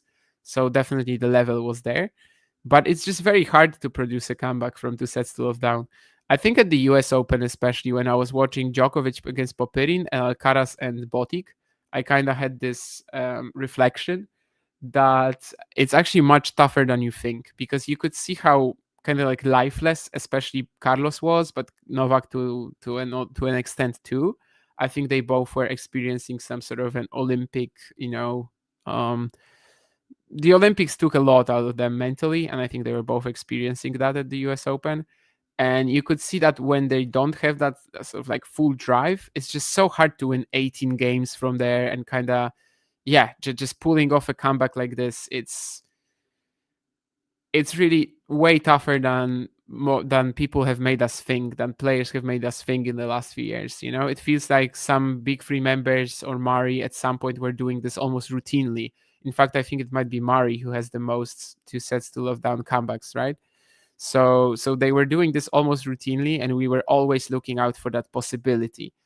And for that reason, I think they just kind of made us think that this is so easy, to come back from 2 sets to love down if you are better than your opponent. But it's not. I mean, you literally drop your level for a few games, like Tommy has, and the match is gone. That's kind of the worst part about what he did in the first 2 sets, obviously having so many chances to take them and not capitalizing. So many chances. I mean, 1 set point each, I know, but serving for them, and also the volley that Jake mentioned earlier, and a deuce, basically his worst volley of the match. In fact, I would even argue maybe his only weak volley of the match, as any other that were like kind of, well, either missed or just too weak. They were mostly caused by a good passing shot or something like that. Either way, at the deuce, Tommy plays a nice one. Slice approach. Zverev is just going to give him the pass right for the forehand volley to pick it up. Yeah, I mean, Zverev definitely hasn't been too strong on the pass, though, I have to say, today. Feels like whenever Tommy is like really taking the game to him, he's got the advantage. But his ability to take the game to Zverev has been very limited the last few games. Survives this point, Zverev. The early inside in from Tommy was a little too high, not too powerful, and the counter is there, so still 2 points away from winning the match. Seems like Zverev is very motivated as well to take this here. I understand why, but some players would just kind of give this 0-5 game, little effort and just see. I mean, if something works, I'm gonna fight for it, obviously, but I have the holds coming up. That's not how Zverev is taking it, really. He was very frustrated when he missed that one shot at 30-all. Barely, had some chances, I guess, to get to the Tommy Paul drop shot or volley. I don't remember what it was. Anyway, a short ball. But yeah, here Tommy finds an ace after 5 minutes in this game. He's got another game point. Let's see if he can just make Zverev serve for it.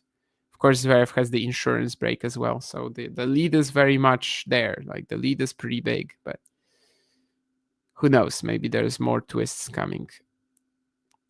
Can Tommy claim the game, though? Backhand exchange. He sets up for the forehand. Zverev goes backhand line. Tommy is there, squash shotting his way through the points. Once more, it's a slice. Zverev goes to the net. Tommy has a slight opening on the forehand cross pass, but it's in the net.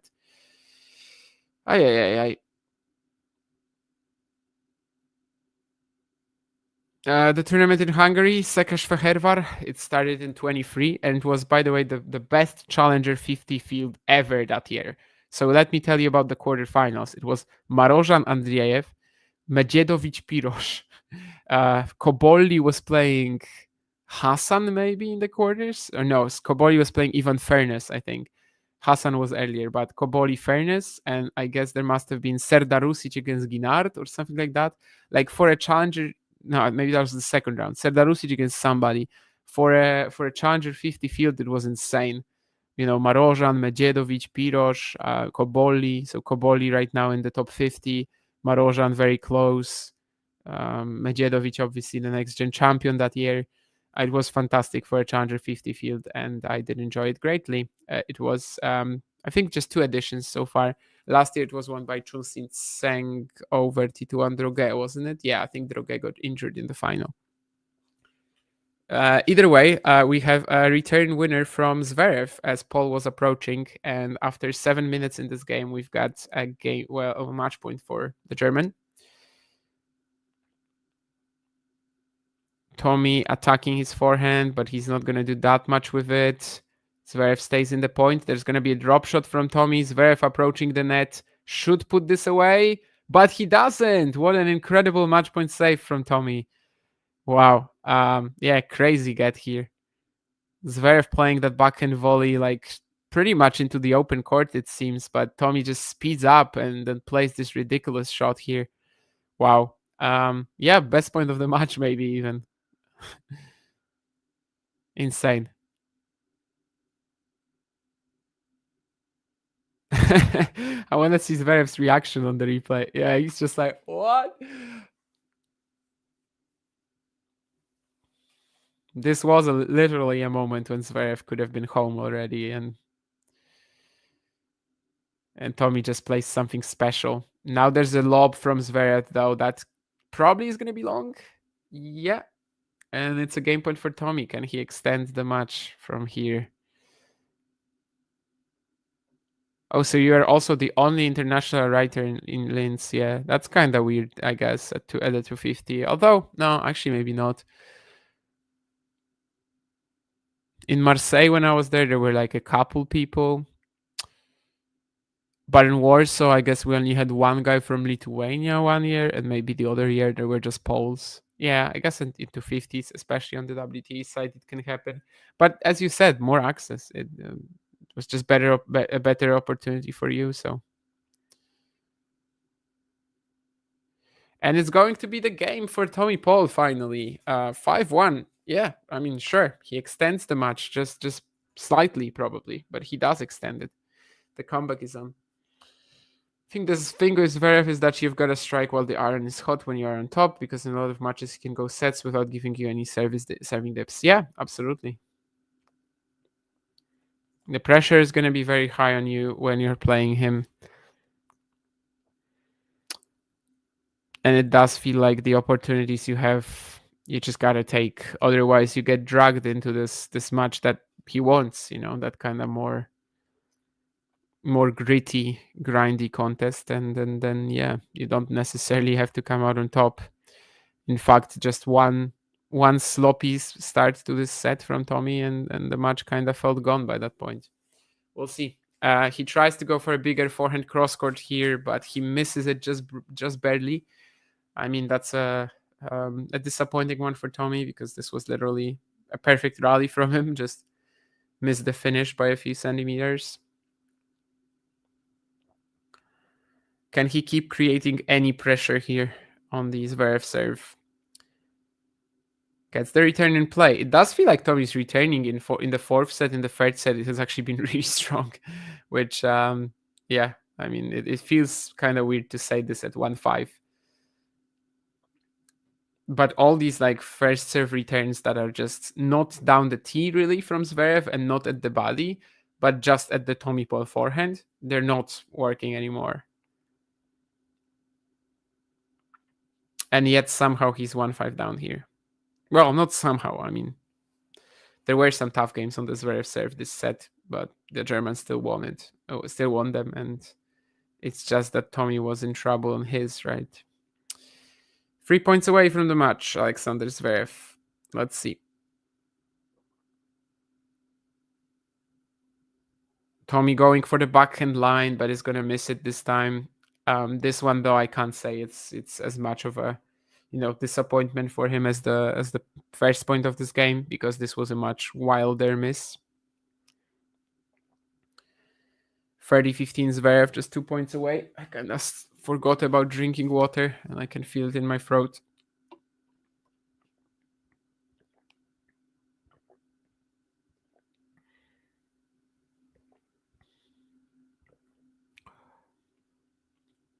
Another really good forehand return from Paul.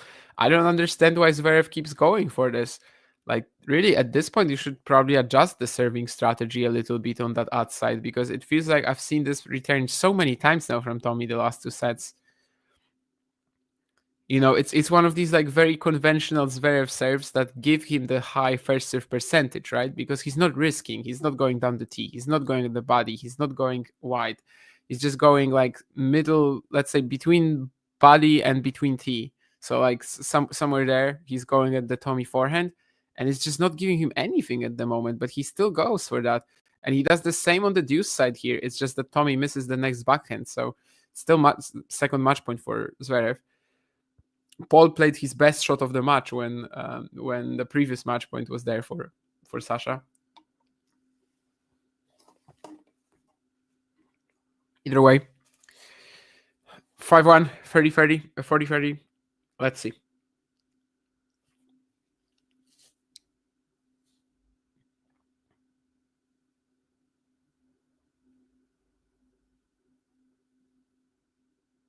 Yeah, that should be a good enough inside in, I guess.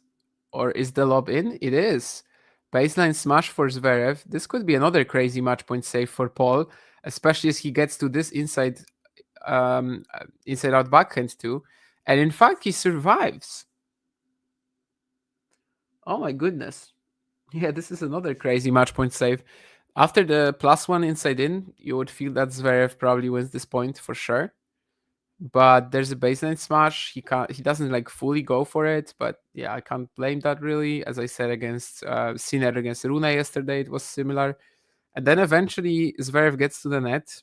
There's some very good scrambling there from Tommy, and he breaks the final volley. So the match is still going. Are they just extending it kind of for the purpose of extending it, or is it there actually going to be more? And once more, Zverev goes for the same serve.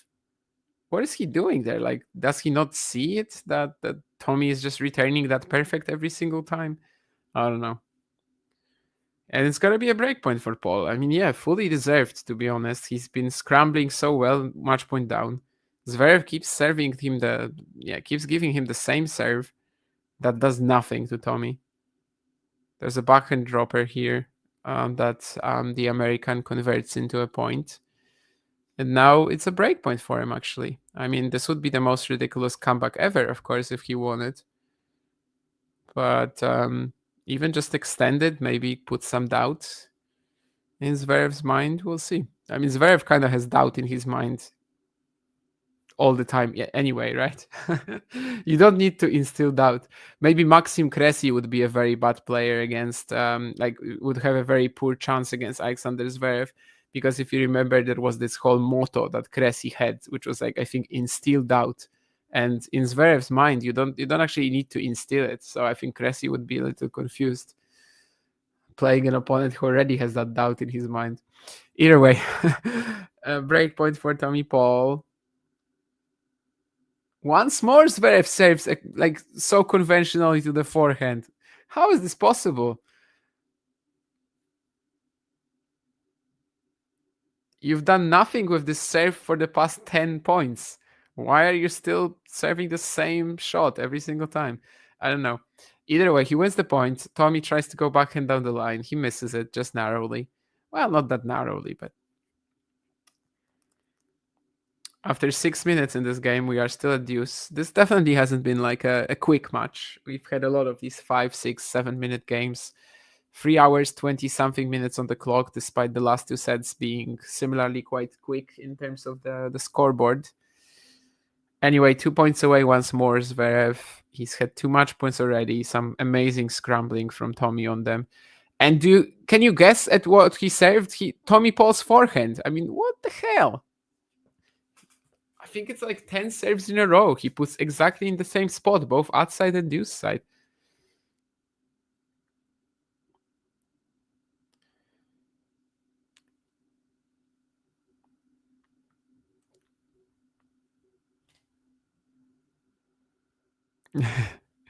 Well, I mean, first serve, second serves are kind of the trend now, Jake, with Giovanni Pecci, Pericard, sometimes Zverev, sometimes Medvedev.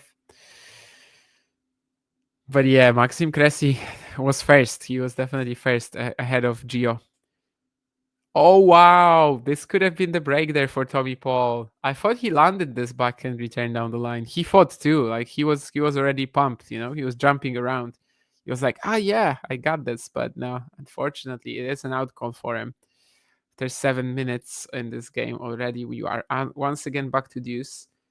Yeah, it is out. Yeah, indeed. Pretty close, but also not like uber close. I do think Tommy thought he made it though.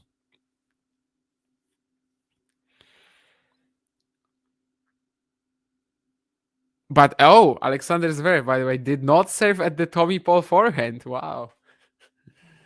Shocking.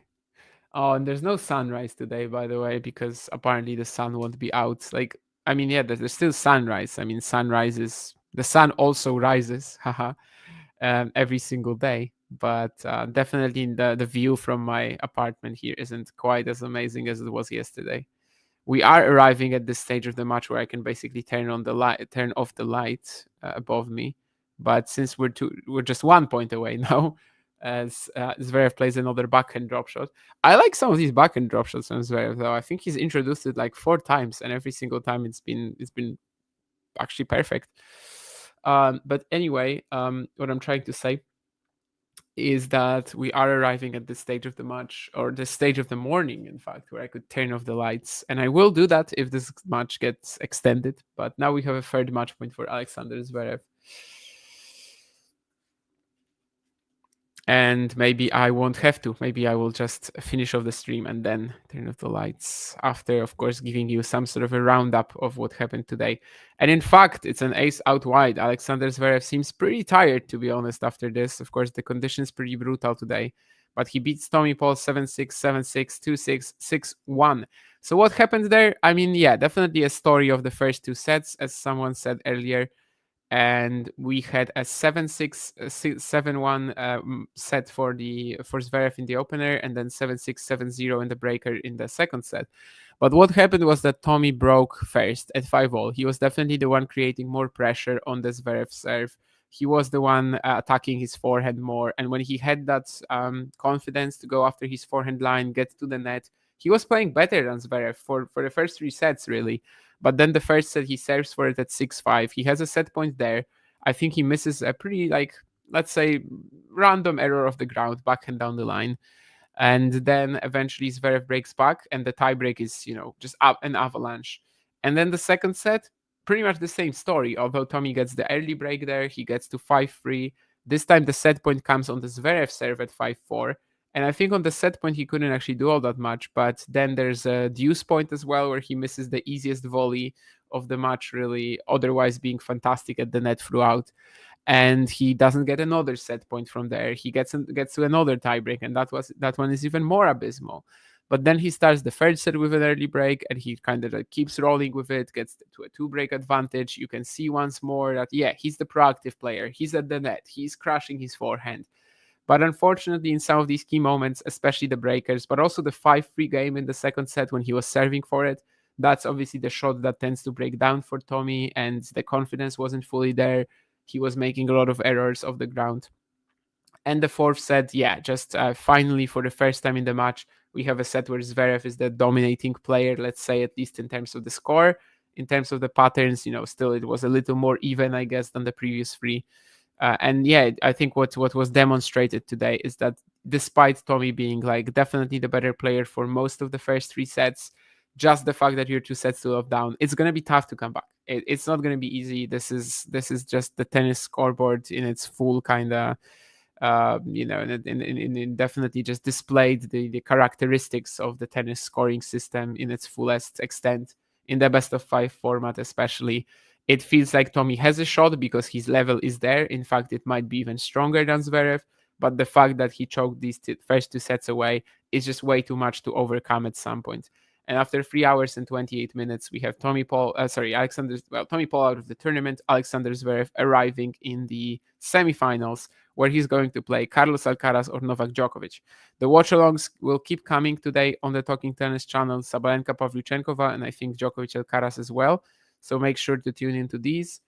We don't have the last ball drops anymore because it doesn't really make sense after the quarters when we're doing most of the matches anyway in terms of the streams. But yeah, I mean, still an enjoyable-ish match, I think. Tommy had a lot of fun moments. There was the whole storyline with the first and second set. I think it was definitely worth seeing. After that, it kind of fell apart. It's a win ugly type of win, and I think Jake is very right that Zverev looks relieved when he won this. Like he looks tired, he looks relieved. He just looks like basically he knows that he was up against the wall here, and he basically didn't need to win this match. Like this isn't a match that he was in control of, let's just say, for the most part. And I think I said it pre-match as well, that I was going to be that this is basically a match where Zverev has got nothing to lose. And that's the other way around. Has got kind of like nothing to gain and a lot to lose, because you just expect him to win this. You expect him to earn himself another chance at a potential major final, major title, even maybe for the first time. And you kind of have to get to that Alcaraz-Djokovic match, right? When you're Zverev here, you just have to basically do your job today, and that's a tough position to be in. Maybe that was playing with him for some time as well. But yeah, the relief, that was definitely there when he won. I think he knows that this was not the cleanest win. And still, he gets through just by being a little bit stronger than Tommy mentally in the first two sets. Who is on the next two streams? I honestly don't want to say, Jake, because I don't know. I think Fergus is on the Sabalenka-Pavlyuchenkova one, probably with John, from what he said earlier in the chat. I don't know about the other one, so I can't tell you. Are the semis and final going to be night sessions, Nurlan? Well, the semis, they are both on the same day. So basically, the first semi is in the day session. The second semi is in the night session, whereas the final is in the night session. Yes, and I think the way they do it now in Australia is that both the women's semis are in the night session too, right? Because it used to be different. Like it used to be 2 women's semifinals in the day session on Thursday and 1 men's singles semifinal in the night session on Thursday, and then another semi was on Friday. But thankfully they let go of that, and now both men's singles semifinals are on the same day. So one is basically day session, like more or less starting around the time that this one did, I think, or maybe like an hour later, just like Djokovic Sinner last year, if you remember that. Of course, that was the one where it was in the days in the heat, and kind of people were complaining about that. Anyway, that's going to be the schedule for Friday. And in terms of the final, it is going to be night session. Yes. All right. So I guess with that, we can basically close out the stream. Keep tuning into our content, and there's going to be more watch-alongs today. I'll probably see you tomorrow for something. I'm not really sure yet. Maybe Iga against Navarro, or maybe Shuttle Sonego. We'll see. We will work this out over the next day or so, of course. In any, just from here, obviously, just thank you for all your attention, all your comments in the chat. Still enjoyed this match, even if there were there were some moments when it was a bit of a dud, and definitely a bit of a ugly win for Zverev. But either way, he moves into the semis, and he's going to play Carlos Alcaraz against Novak Djokovic in what should be a much more entertaining affair, whoever wins this blockbuster quarterfinal later today. Once more, thank you, and I'll see you soon. If you enjoyed this video, make sure you hit that like button. Don't forget to subscribe and click that notification bell so you don't miss out on all things tennis.